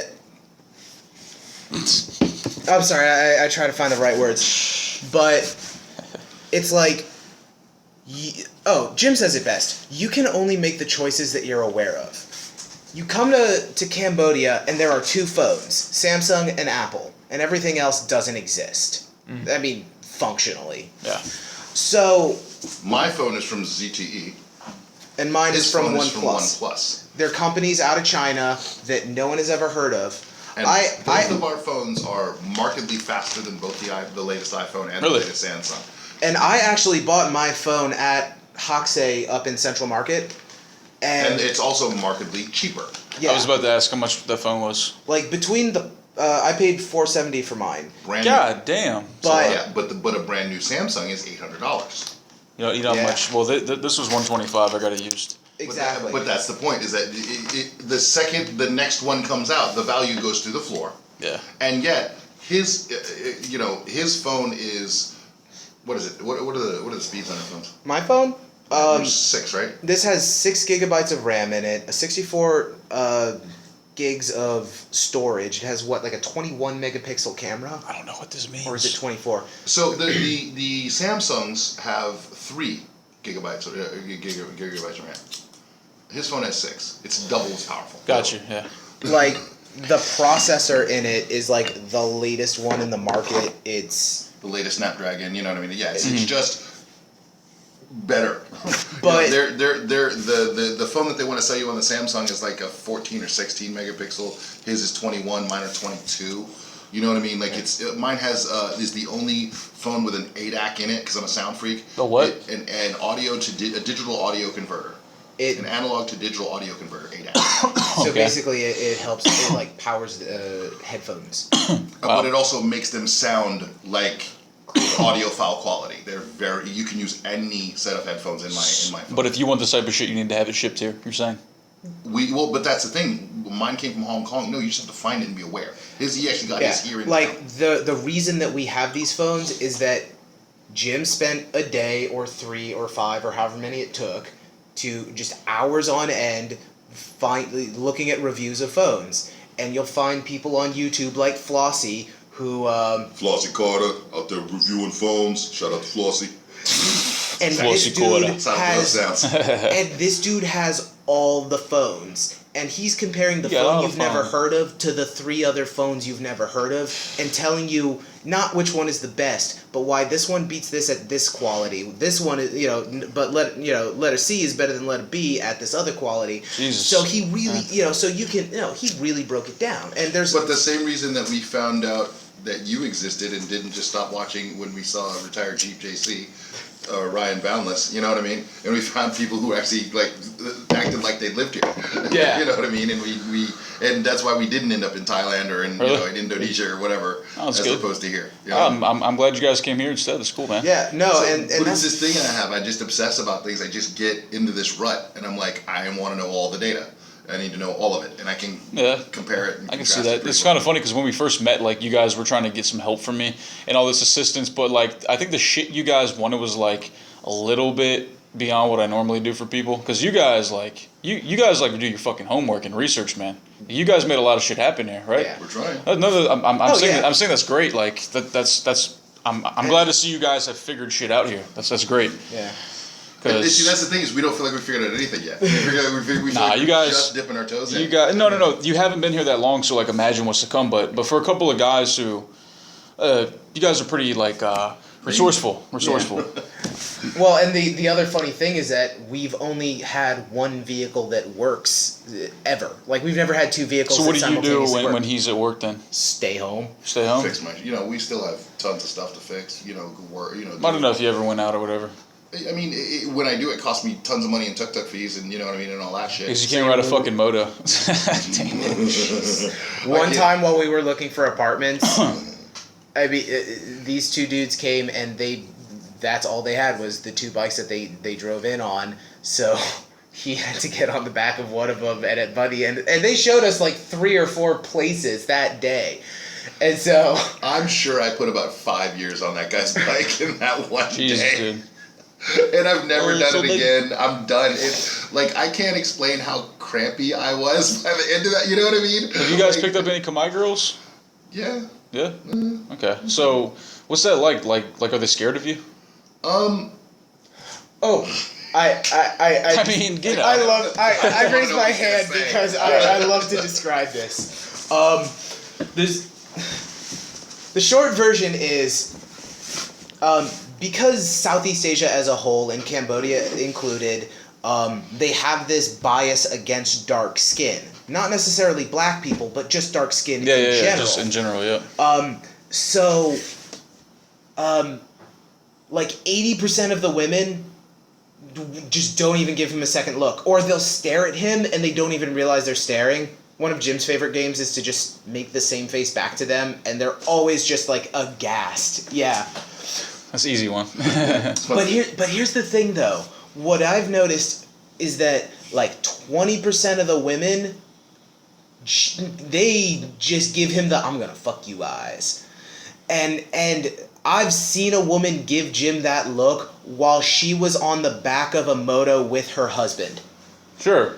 Yeah, to Yeah, the point yeah, where I'm yeah. just like, Jim, you just got to get cards with your WhatsApp and your line on it. Sure, man. Yeah, I see. Yeah, there's women with their husbands and all that it is. Of course. Just smile. Well, it's. I think here there are. Let's just be honest. Most In Khmer Cambodia. dudes, in Cambodia, Cambodia. most Khmer dudes are half a fact. Wow, really? What do you mean? They're super effeminate. They're carrying a purse. They cross their legs like a woman. they cream their hair. They grow have out their nails. They have pinky nails a mile long. They have very feminine Qualities? presentation mannerism. aspects, mannerisms, however you want to, but they're not there's something instinctive in a woman Yeah. that, okay, this is something I've had a problem with my whole life, especially in the West, is a guy who, let's say you 10 years ago, I bet if you met me 10 years ago, Met you 10 years ago? would hate me. Maybe. And I wouldn't have been any different. And here's why. Guys who are who you were, before you did your art thing, before you did your ayahuasca thing, before you had a transgender girlfriend, before you found out that it was okay to be you. Yeah. You know what I mean? And you had to be who you had to be. Okay. Those guys want to kill me. Because I don't do any of their bullshit. I'll work in a gym. And I'll be the dude holding pads for the guys in the corner. The Harry Potter looking kid at the end of the bench. I don't give, the most talented dude in the gym is always with the head coach and that guy or whatever. I'm the dude who goes, hey Sparky, come here, let me show you something. Yeah. You know what I mean? Like the dude who's like looking, who's playing with his feet or whatever, or he's uncoordinated or whatever. Mm-hmm. I get that kid, and then you give me 3 months and he's beating that kid up. The kid who's supposed to be the talent. Right. And the dude who is it's never the head coach guy, it's the second guy. The junior, like the assistant principal, that dude. Okay. Hates me.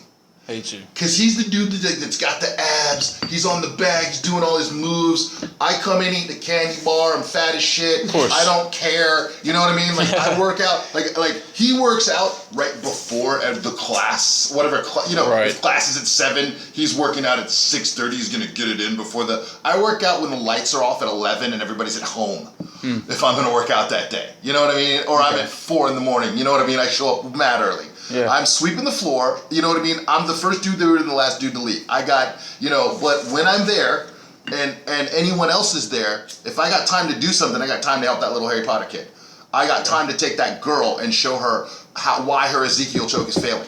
I got time to show her how to get out of a leg ride. I got time, you know what I mean? Okay. And if I'm not helping somebody in that gym, I'm not doing my job. And yeah, I may not be wearing the right shirt or whatever, blah, blah, blah, blah, blah, but I guarantee you that after they're done with the dude with his strip mall Muay Thai and his Power Ranger moves and his canned combos, they're going to come to me for work. Okay. And I'm going to tell them stupid shit like go stand on your knuckles and stop being a little bitch. Here's a drill. Here's a really confusing drill on the speed bag. Do it until you can. You know what I mean? Like, and do it 1,000,000 times. Oh, I did it 1,000,000 times. Now do it 10 million. You know what I mean? Oh, I fucking hate you sometimes, by the way. Go kick the bag 1,000 times today with your left leg. Yeah. I'm that guy. And I'll put a piece of tape on the bag, and I'm going to kick this piece of tape. Yeah. How many times? 800. 800 times.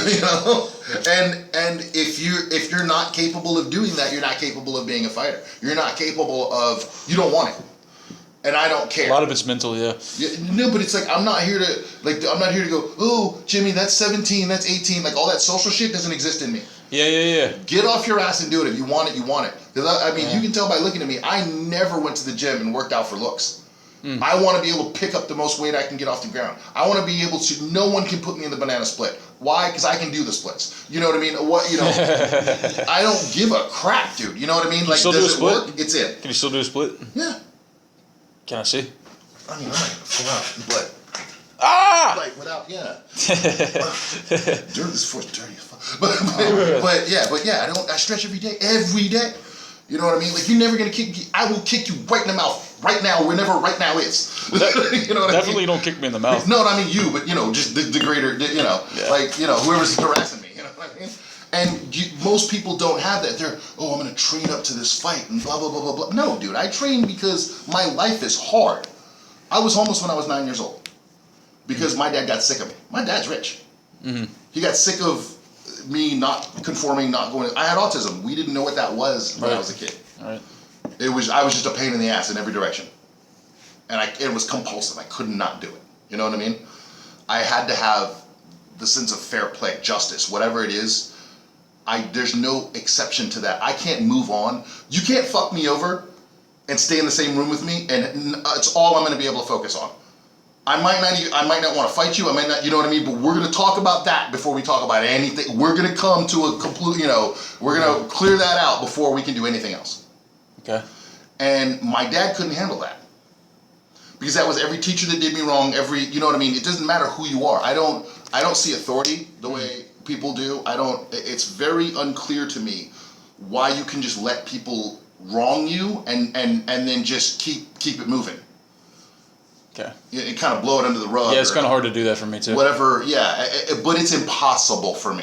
Even as an adult, like I can't really fuck with you anymore. Like I've had tuk-tuk drivers. There's this tuk-tuk driver that knows exactly where I live and speaks pretty good English. Okay. He said one time he takes me home, and he told me $6 to the club. When he gets here, it's $8. I will never use that fucking tuk-tuk driver again. Of course not. Well, fuck him. But he talks to me all the time. Oh no, I know where you live, brother. Blah, blah, blah. You know, yeah, I mean, well, all that that's shit. I mean, like I would do the nice. same thing, of course. Yeah. And yet, there's a tuk-tuk driver who he's always chilling out right outside of the gate to our community. Yeah. And he sits there at the gas station. He has a longer than usual tuk-tuk, which is nice because it's spacious. And there's purple seat color. So I'm like, I always see his trailer. When I was working at Tropicana on 174, I mean, you had to teach the guy how to get there the one time because he doesn't speak a lot of English. Mm-hmm. But it got to the point in a day or two that I didn't need to talk to him. He saw me, he drove right up, he took me there. And I will give him $7 to take me there every single time. And I'm the same way to the guys on my street. The guys who are there every day who are cool and they don't try to fuck you over. And actually on my way here, I tried to get a moto. He wanted like $3 from me. I wasn't gonna do it. Then I found a dude and I just gave him $2. I mean, like, even the guy who I see every single day who shakes my hand, because like I'll give this guy like a high five, whatever, we'll talk, and like he's still trying to fuck me over. So not really fuck me over, but but it is. Take it's advantage. Like, yeah. But for me, it was like, okay, I used to go to this one place, it was this one street food place, right? And then I went there and they're like, oh, it's $10, and then they gave me back change as if I had paid them 12.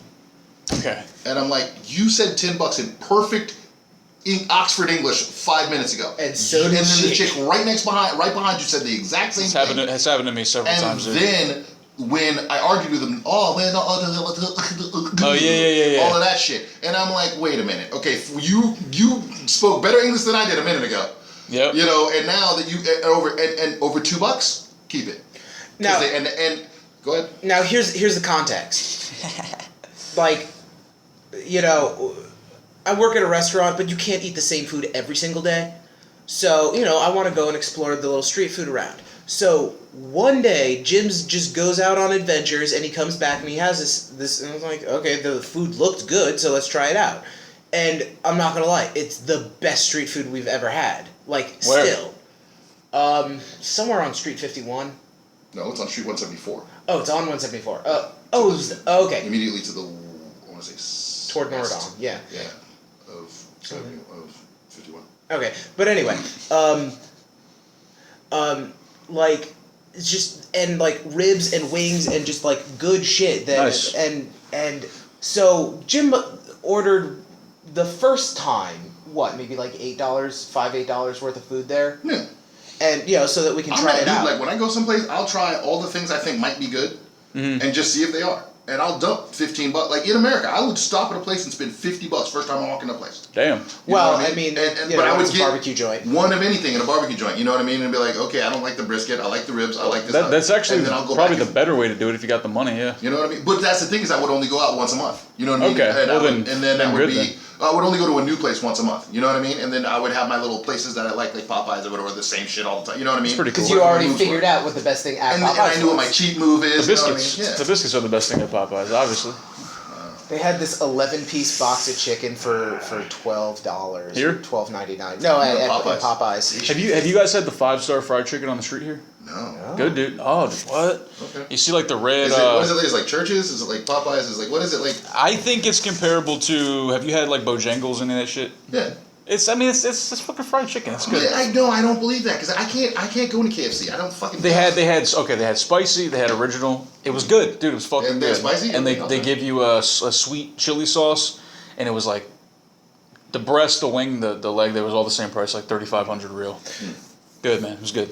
But okay, I like and thighs. I don't know what it it is. I love thighs. They have thighs. Hashtag love thighs. Love thighs. I love And that then band. they had waffles right across the street. Same, Street waffles. I had chicken and waffles, man. It was the Nice. bomb. Fucking bomb. But on that note of price, street food is cheap. It is. You have no overhead. You don't have to pay for electricity and air cons. You know, I appreciate the fact that the food that is actually more convenient costs less money than the convenience store. It's not the healthiest choice, to be honest. Okay, but Not always. Can be. But even still, when somebody comes up and buys $10 worth of street food from you the day after they bought $8 worth of street food from you, you're gonna try to fuck that guy over? Yeah. Because it And was you the can see next me. day. I'm the size of a fucking tuk-tuk. Like, don't, you know what I mean? Like, You're I'm gonna fuck come with my back. food? But it goes back to they really believe that they can just do that. No, I think that's not it. What do you think it is? They don't see the future. Okay, yeah. That is true as well. They have no idea of consequence. They have no idea of, if I do this, then this will happen. It's even in the traffic. I will just jump out in front of you because now I'm here and now is now. But do you think it's? I talked about this in the show yesterday. I don't think it's that they're literally that stupid.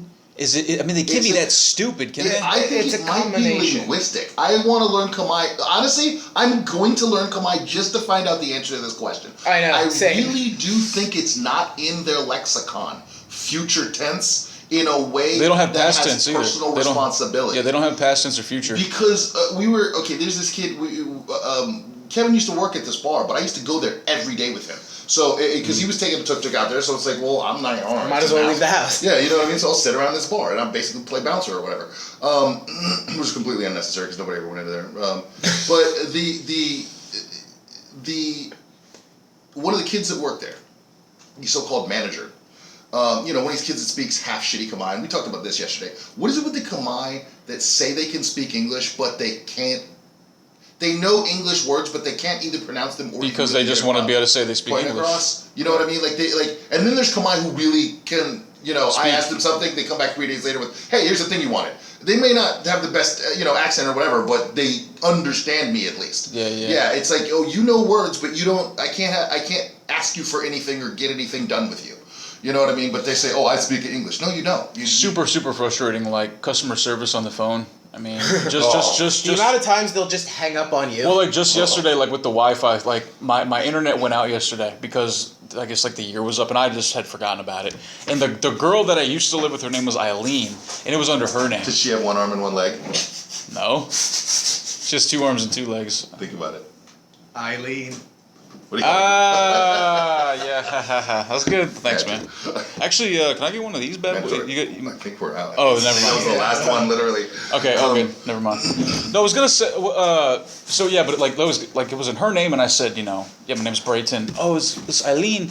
Anyways, they kept saying that they were gonna turn my internet on in like 10 minutes. So 10 minutes later, it was not on. I called him back. Oh, you wait 13 minutes. Very sorry. Call them back 30 minutes. Yeah, I have no internet. Oh, 10 minutes. So, and then it was just up until they closed. Yeah. It was up until they closed. But thankfully, they just showed up this morning promptly and they did it. I think it's because it was towards the end of the day, man. But, like, I told the story. That's another thing that bothers me. What's that? Even those Asian Tiger guys, there was a certain time on the clock when their brains all just stopped working. Probably. Yeah, because they have. 3:45, they were done. Yeah, because they're running on rice and fucking noodles and shit. It was weird as hell. Like, no, but I've noticed that here. There's a certain, if you don't get shit done before 3:30 here, you might as well write it off. Yeah. Well, they actually, a lot of Khmer get up super early, like at 5. Yeah. Well, whatever it is. Yeah. So it might make sense that. But something I was going to talk about, you had mentioned. Oh, but I wanted to finish the story though, because it was pertinent to what we're saying. So this kid was jumping on this guy's bike. He was sitting on this guy's motorbike, a $15,000 custom painted Harley from like the mid '80s or something. It was nice. It was super nice. This big giant Dutch dude. I'm talking 6'7", good 285. This my kid's 100 pounds, maybe 115, something wet. Okay. And this kid is screaming at this guy about how he gets to sit on his motorbike because this is Cambodia. And in Cambodia, he's Cambodian and you have to learn to live the Cambodian way. And his response was... yelling at the guy? He was yelling at this big motherfucker. Were they like banging or something? Huh? Were they banging each other or something? No. This is the first time they ever met. This dude walks out of the bar and this kid's sitting on his bike. And he's Oh, yeah. Well, that is he's kind of like- common. They'll just do that. And he's like, but his response was, if you knock this bike over, I have to go pay the rental company to repair it. That's true. You're gonna fuck off to the province, and I'm never gonna see you again, and you don't have the money for this, so stay off my bike. Yeah. You know what I mean? Then the kid looks at me, who he knows, he thinks he knows, Right. gets on my quad and starts jumping up and down on it. What? Looking me and eye fucking me, like staring me in the eyeballs, going, why can't not? Why can't not? I grabbed him by his ear and put his face in the gun. He thought I was gonna punch him. Apparently, I found out later, he was trying to get me to hit him because he thought I was rich and that he was gonna get some money out of me if I hit him or whatever. Crazy motherfucker. And his friend was standing there with his cell phone trying to record it. Yeah. So basically, they'd never seen someone get grabbed by the ear before. I grabbed his ear, I made a fist, and then he went wherever I wanted him to go because he weighs 100. So like you didn't hit him, so No, it's not I really. just there was nothing. I didn't damage him. He was Yeah. he was embarrassed and hurt, but he wasn't damaged. That's the thing that I've thought about. Like if I do get in a street fight here, like I don't know if I want to hit somebody unless they're trying to hit me. Yeah, well, That's different. A But lot of my practice, like when I used to have this friend named Shun Fukuda.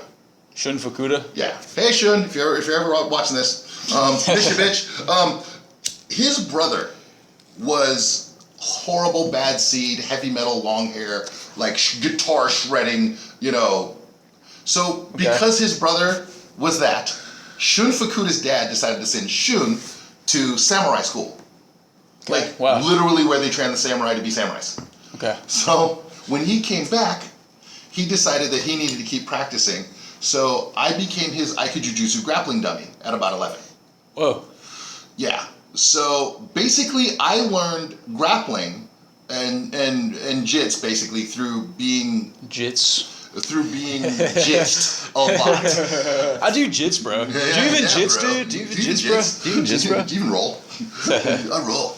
But yeah, show you roll. But literally, that's how I developed, Temiwasa. It was How you developed your being grappling someone skill. else's, Right.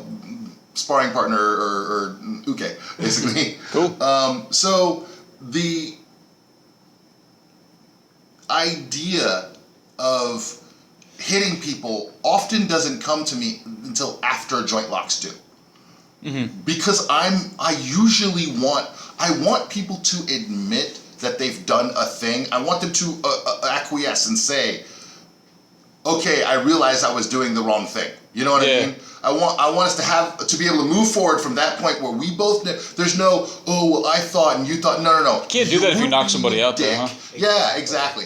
Yeah. It was and I learned. And when I was a kid, I was super violent. Yeah. Because again, I was homeless at 9. So I would do that. Like I remember one time, this dude was haranguing me. I was eating chicken, and it was like one of those really hood type places where it was like you could get collard greens and mashed potatoes and like one of those kind of places. Like good food. Yeah. Yeah, but it's soul food. You know what I mean? It's good. But I remember he just kept talking and kept talking and kept talking. I was eating. He kept talking about he was gonna fuck me and this, that, and the other thing. Fuck the guy was you. like 30 or something, but he was just giving me shit repeatedly.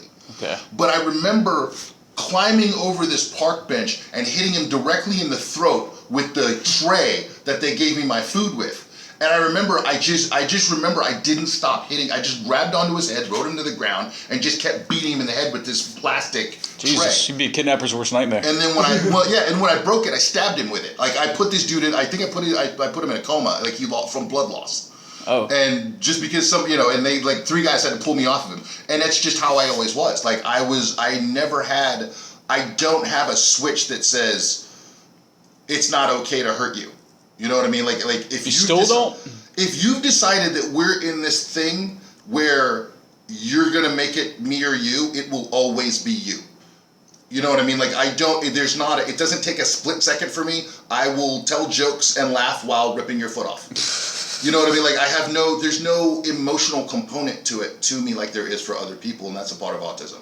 Okay. Like if you've decided that we're at war, okay, we're at war, but I'm better at it than you are. Yeah. And I will use my entire body, like even at this weight, I will do a thing like I'll jump up in the air, grab both your ears, and ride your face to the ground. You should be like a pro wrestler, man. Fuck some dudes up. I've had some friends that are. Yeah. Yeah, and so but no, it's that level of like I have no concern for my own body as long as I know I'm gonna walk away and you're not. Yeah. Well, that's. I mean, okay. And that's always been a thing for me. Most people are hesitant, or most people are like, Good to know, I guess. oh, what will happen if, you know what I mean? And I'm like, and by the time that question's asked, Well, it don't have I've to. already engaged. It doesn't take a person with a crazy imagination to imagine what a 6'6", 400-pound guy could do to someone who's 5'11" and 170 pounds. you would be so surprised. Actually. Yeah, but Ear muscles, I think man. I think No, what about the dudes at the fucking? I think Oh, people. Thomas. Oh my I think God. people could say that. Could say, oh, he's he's a 6'6" or 400. But the reality is, it doesn't even matter if you're like a really strong, like a bodybuilder. Like 400 pounds is 400 pounds. Oh, yeah. And if the 400 pounds can move quickly and have force behind it, then it's going to be a tough thing to stop unless you can like shoot you, basically. If only I can. That's it. And I've said that to people. I'm like, if you don't shoot me, I'm gonna fucking win. You know what I mean? Like I've said that right to their face, and they don't get it. They have no idea. It's like, dude, Well, yeah, I I will mean- go to Pontoon and dance for 7 hours. I've seen it. You're do not gonna wear, and I'm talking about under the littlest Kamai bitch in there. I'll be under her ass on the floor the whole I've time. seen that too. You know what I mean? Like and people will see me do that. I've had a dude see me play my drums for 8 hours straight at my hand speed and tell me, "Oh, I'll outbox you. You're gonna outbox That's me." just male ego. You know what I mean? Like, Fucking guys. but I'm a boxer and you're not. I'm like, do you know who I've been a sparring partner for? No, shut your mouth. Yeah. You know what I mean? Like you have no idea. But the questions always come to me. Explain the Sambo Summit thing. Like Okay, so when we were living in America, Jim was the only certified Sambo instructor in all of Pennsylvania under the American Sambo Association. Awesome. One of the reasons that Jim chose that group as who he wanted to represent with teaching is that Sambo is a fantastic art. It's not very well known, but it's a combination of wrestling, judo, gymnastics, and it always starts standing up. The idea is to flat back somebody like in judo. There's points involved, but if you take someone to the ground, you have 30 seconds to either pin or submit them, and you only get points for pinning them once. So the real goal is very real to life. Stay standing. If you go down with them, you get less points. if they go down and you don't, you get more points. But So you got to throw them down. You're saying, yeah, essentially. But yeah. and so You can't if you're- strike? Yeah. In the more advanced system, Isn't there combat sambo? combat Yes. sambo is where they introduce striking. Yeah, but yeah. even by that, if you and I are throwing blows, none of them count until somebody falls. So if I knock you down, that counts the same as a throw does. But we could punch each other in the head Kind of for an makes hour, sense and though, right?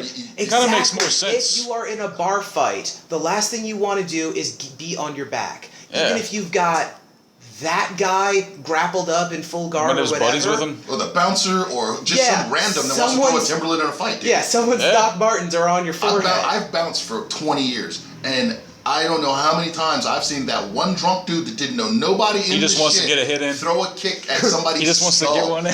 It's always kicks, dude. It's always like one boot to That's the skull fucked that one up, because they man. want to drink with one hand, and I don't know. It's like the one guy that says, "I saw everything." Yeah, I saw everything, man. So ideally, I want to knock a person onto his back and stay standing. If I have to Yeah. go down, Or his face. I'm going to hold on to whatever I was grabbing, and I'm going to break it. I'm going to make it move the way it's not supposed to. And then stand right the fuck back up. Yeah. You know, so Sounds like it's a good game plan. Exactly.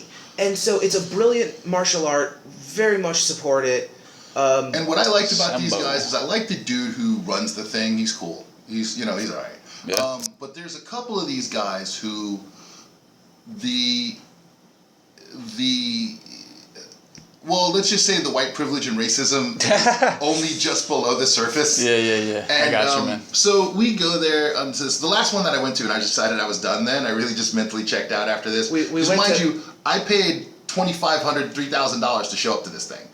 After the fee and the travel and the rental car and the For the two of us. you know what I mean? And I dragged him with me so he could get the experience at least once. Yeah. Because most of these guys have 30 years of experience. It's at Matt Lindland's camp. Okay. You know, Matt, Quest. Team Quest. Shout out to Matt. I love you, baby.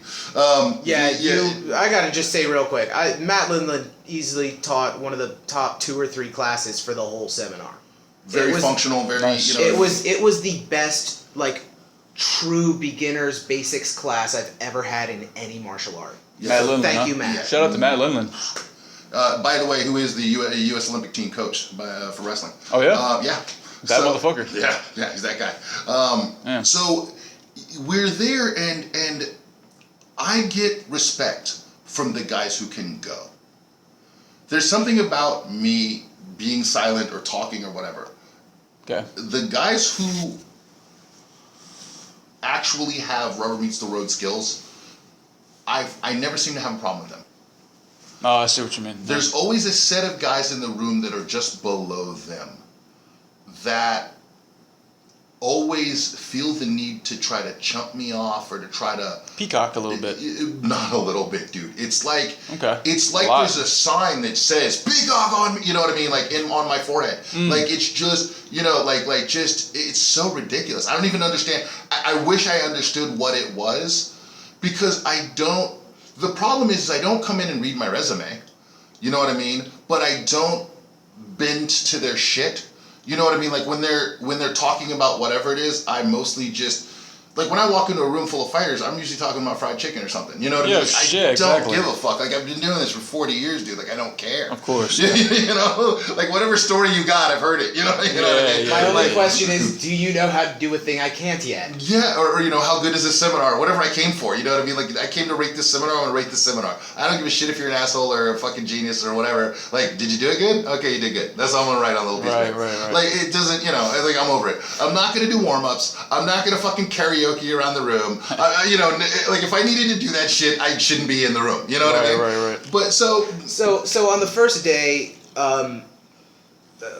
like for one of the classes, basically everyone had a partner for one partner for the whole class, and we were practicing from a certain setup, trying to scooch in, get your hips under them, and throw them to the floor. And what if you step your foot wrong? Well, then you can do this reversal if and did 5-6 different versions of fixing when you fuck up. So you started from one position, you got to the second position, and then there was a variant from there, and then so a variant led to a variant led to a variant, and so basically you end up with 5 or 6 different techniques. It was a pretty good little way to do it. Like I like Interesting. It was cool. And so Jim was working with 2 other dudes, or yeah, there were 2 guys my height, and both of them at least 300 pounds. You know what I mean? One was a wrestler, and the other one was, as best as I could tell, a guy who had only done like back jujitsu, like Gracie jujitsu. Yeah. And he was just spazzy white belt syndrome on the feet though, like no throwing skills, no takedown skills at all. Oh, okay. And and a big young, like country strong kind of kid, no gym muscles, but he could pick you right up. You know what I mean? Gotcha. Yeah. Yeah. so I don't want to mess with those guys. So Jim was still recovering from having an ankle injury, and then you had some sort of like... No, I had a knee injury at the time. I got the ankle injury the day after that seminar, actually. But okay, that's right. You had a knee injury, and then like on your other leg, you had like some sort of spider bite or something that was fucking it up. Yeah, that shit's So you were just still jacked up, on his feet in general. But I didn't... Never said a word. No complaints or anything. Never said a word. I didn't even really he realize knew what was going on. Yeah. He saw it when I took my knee pads off. Right. Yeah, that's it. But so for an hour and a half or 2 hours, or no, the seminars were 3 hours, weren't they? However long they were. Yeah. Jim isn't throwing them. He's just being the uke. He's just taking the falls. So for 3 hours he's getting thrown by giant men, and one of who is a Gracie brown belt, and the other one's a nationally ranked wrestler. Yeah. Well, they're big guys. So. Oh my god, they were both big boys. Yeah. And so at the end of the class, the teachers and the heads of the organization, said, okay, let's all make a big circle on the mat. I want you to demonstrate 3... Oh, wait, you're actually kind of messing up the timeline. Okay. This happened the following day. So what happened basically I kept working with these same guys because we're all, anybody else smaller is just going to get fucked. You know what I mean? They get buried under us. Like, of course. You couldn't have thrown either one of these guys no matter what you did. They would just pick up their arm. Well, they're so big. I mean, yeah, it's just a weight class issue at that point. And also your hip height and your shoulder height makes a big difference. A lot of times I line up guys by where their hips and shoulders are when I'm teaching throwing rather than by weight. You know what I mean? Because your levers are important. You know, Yeah, more yeah. important than anything else. That makes sense. So especially when you're practicing, like after you're good, like I'll show people that okay, you can alter your levers, and I'll throw the smallest person in the class by getting under them or whatever. But it's like you have to have the basic down 10,000 times before you can do that. Right. But we went through the majority of the seminar before what he was about to say. But I had been with these same guys, and never once had I done the techniques. We went through, okay, so basically they have 3 classes a day and a different instructor teaching a different thing. High amplitude throws, low amplitude throws, ground escapes, turtle position, whatever it is they came to show, they would show it. And I was never Torre, I was always in the uke position. I was always in the position of the person who is being demonstrated upon, or the technique is being done to. Okay. So one or two of the guys that, like I said, I rubbed the wrong way, had somehow gotten this idea in their head that I was duffing or I couldn't do the things. But the fact of the matter is I was working with a guy who came over from wrestling and a guy who came over from jits, and they needed the reps and I did not. There was no technique that they had demonstrated that I didn't know or I needed to practice. You know what I mean? And their arrogance was such that was impossible. You know, because I had joined their organization only 2 years before, I could not possibly know, because I have my black belt in judo and I have my, whatever they thought their credentials were. Okay. They couldn't comprehend that. They were just hating on you. I know that throw, but maybe I learned it from a Chinese guy or whatever. But I still get how it works. Because a large amount of my background in martial arts is Chinese. Yeah, you told me that. And in America, Chinese martial arts are the dog of martial arts somehow. They don't work, they suck, whatever. Okay. Well, there's a school of thought that says that, yeah. Except for every Sanshao. Every time they do Sanshao versus Muay Thai, Sanshao wipes the floor. Was that Muay Thai. dude Yi Long? Wasn't he Sanshao? The guy. He's a monk. I mean, I don't know. Yeah, he's a fighter. Yeah, but he's not really. He's a Shaolin guy. He's not Sanshao. Shaolin. Sorry, man. Shaolin. Pardon me. Sanshao's the sport. Okay, so what's Shaolin monk? Shaolin is a school of techniques. It's a certain. But have you seen? But he's good. Yeah. Like he whoops ass. Yeah. And that's the point. They're super fucking in shape. Yeah, that's he's ripped. They just do yoga. They do yoga all day long. They stand on their fingertips and fucking fold their legs under them and didn't try to get into one finger. Buakal, man. Like this guy's like indestructible. He's so tough. And he whacked Buakal. He went right head to head with him. He did. Yeah, no problem. And that's my point, is that you can take like this guy who just decides to do it, and the pool is so much smaller, and yet you can take one of the best guys out of the pool of Thai fighters is huge. The pool of Thai fighters is enormous. There's a lot of and yet and this random dude who just decided he was going to do it for fun, go around and beating up people is just as good. You know what I mean? Because the techniques are there, and when you learn them, but the problem is what they do.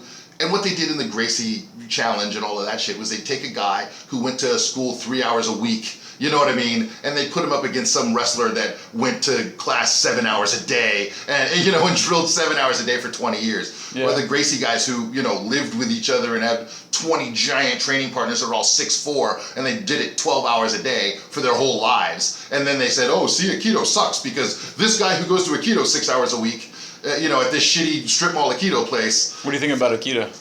I think it's a bad idea tactically.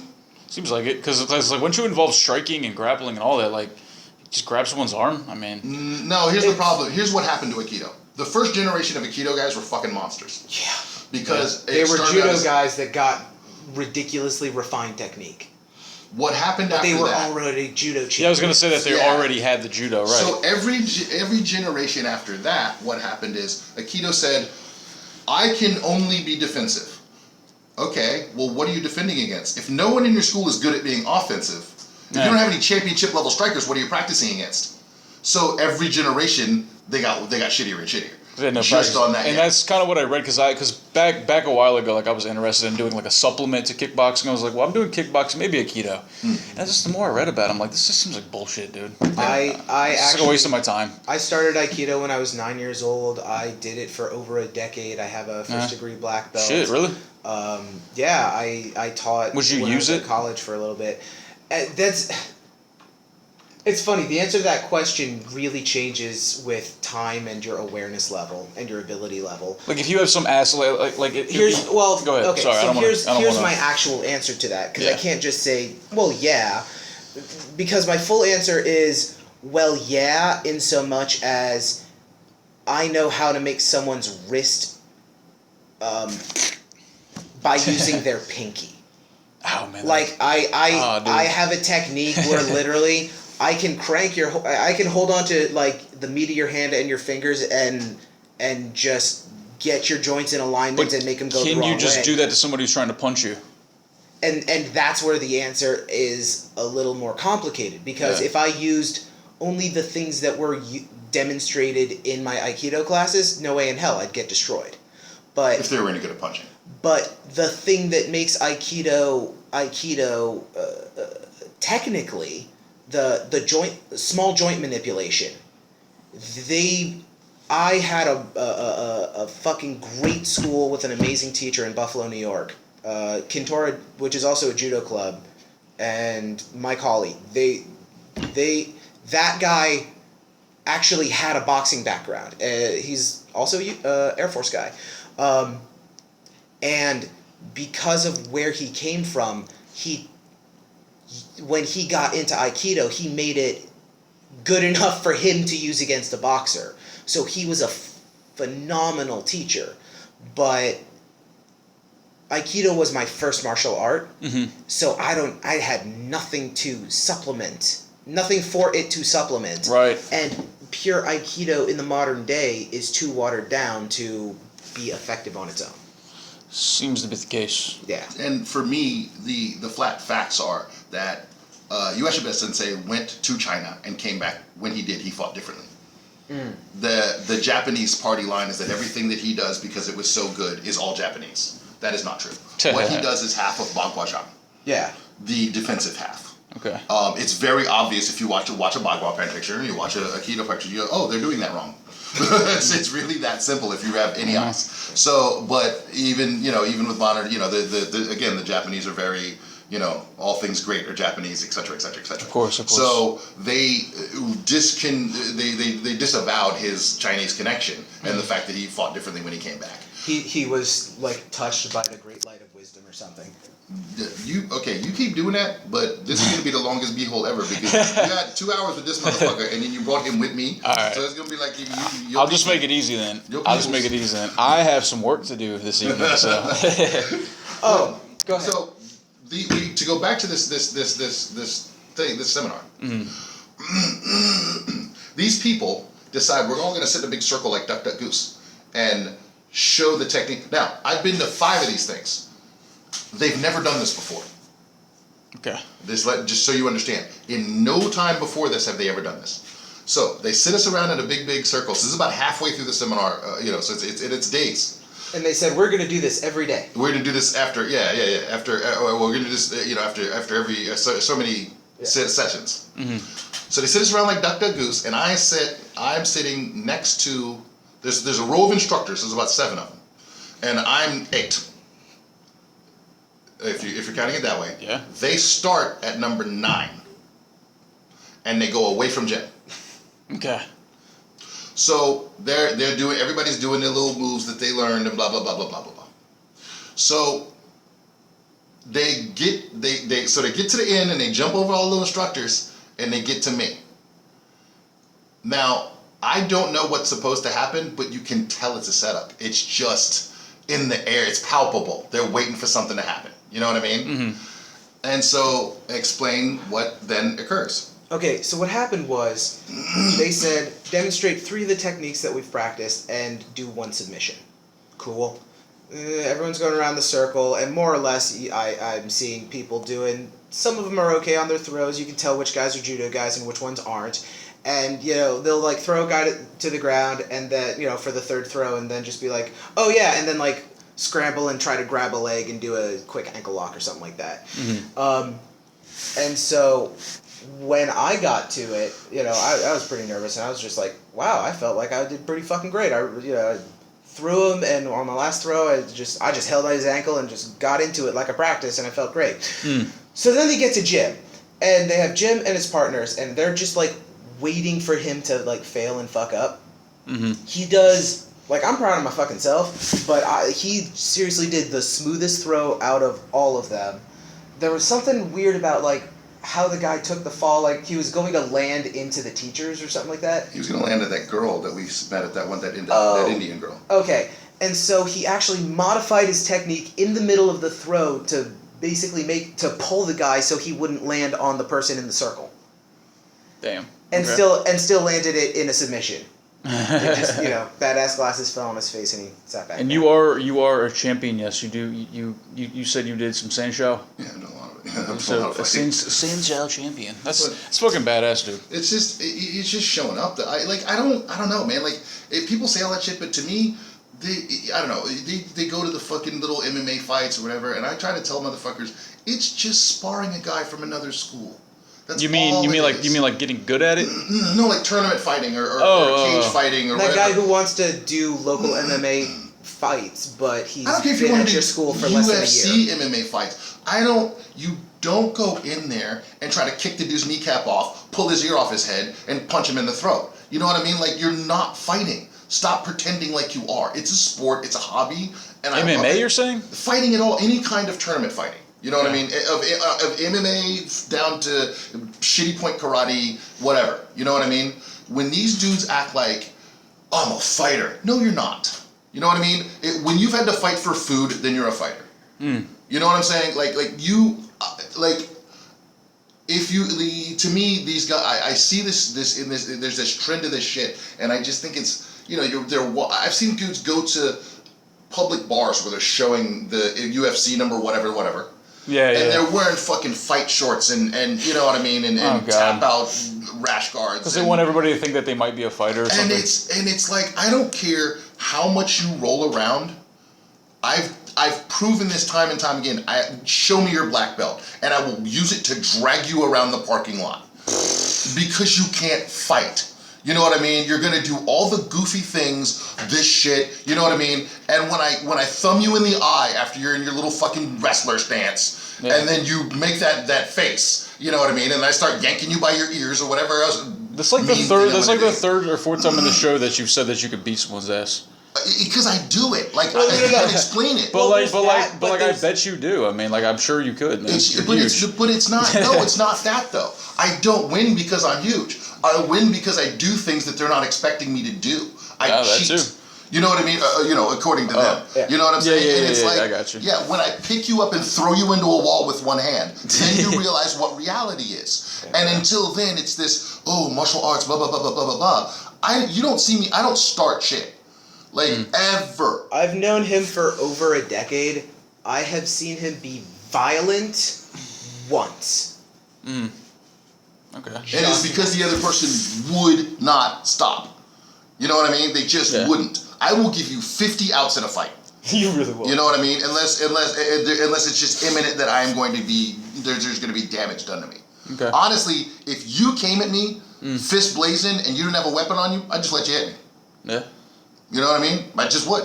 Because it's not worth, when the cops show up, what's going to happen. Usually. You know what I mean? I might sit on you if I got tired of you punching me. You know what I mean? That kind of thing. It's the truth. Like, and the problem is these dudes get on the internet. Like, you should see it. Oh, yeah. Dude, back in the day, sitting on somebody. I've put my fucking address and a picture of my house on the internet. Yeah. Show up. This is where I train. This is where I live. Either place. Anytime. Yeah. Out of the blue. You're so great. Let's dance. Got you. And dudes never, because they Why would they, dude? Why would they? But they will talk Anybody all that's this shit. anybody that's gonna talk shit to you and troll you is not someone who's gonna fight you. Like, I say the same shit all the time. I get Conor McGregor. maybe. Wait, Where's but my fucking belt? Where's my other fucking he's belt? not calling guys out on the internet like some punk would. Like he fights guys for money. But guys, look, Still want my other fucking belt. it's already been over 2 hours. This has been a long one, so I'm trying to wrap it up now. Do you have any plugs or shout outs? I have one plug and one shout out. Please, and then Jim. The plug is gonna go to our good friend Dilly Dadon. He's the owner at Tropicana on 174 and 51. Deleted Don. He also DJs at Pontoon on Saturday nights, Black and Yellow. So that's Sunday pretty mornings cool. at 2 a.m. I know, Saturday right? nights. But yeah, he's definitely our bro. And the plug is, I found the picture, and the title of the article is 52-year-old transgender and transager lives as a 6-year-old girl. Oh my God! Dear God. Wow. Oh, get your collective shit together. Oh no, that's Hashtag unfortunate. Man. America. America. What about you, Jim? Got any shout outs or plugs? I want to say hi to all my little peoples back in America, my Aunt Mona and Trakisha and Tangela, my cousins. Because, I just ran off on you, but y'all. Oh, shit. Yeah, couldn't do it anymore. Shout out to you guys. I think, when I'm here, I'm hoping to collect all the DJs in Phnom Penh, hoping to collect all the artists and the people and start doing, making an artist movement, man. Like, I can only do the musical section, but if people want to play with me, get a hold of me. I'm not hard to find. Any social media contacts you want to put up there? My Facebook page is /Jimbefola, DJIMBEFOLA. I'll put that in the description box on the YouTube channel. And I am DJIMBE on YouTube. Jimbe. And I'm Jim U. Wilson on Twitter if you ever want to peek in there. Cool, man. All right, guys, I appreciate it. It's been a good time, and I'll leave all of my social media contact in the description box below. All right, guys. That's it? Last thing? All right. So, Peace.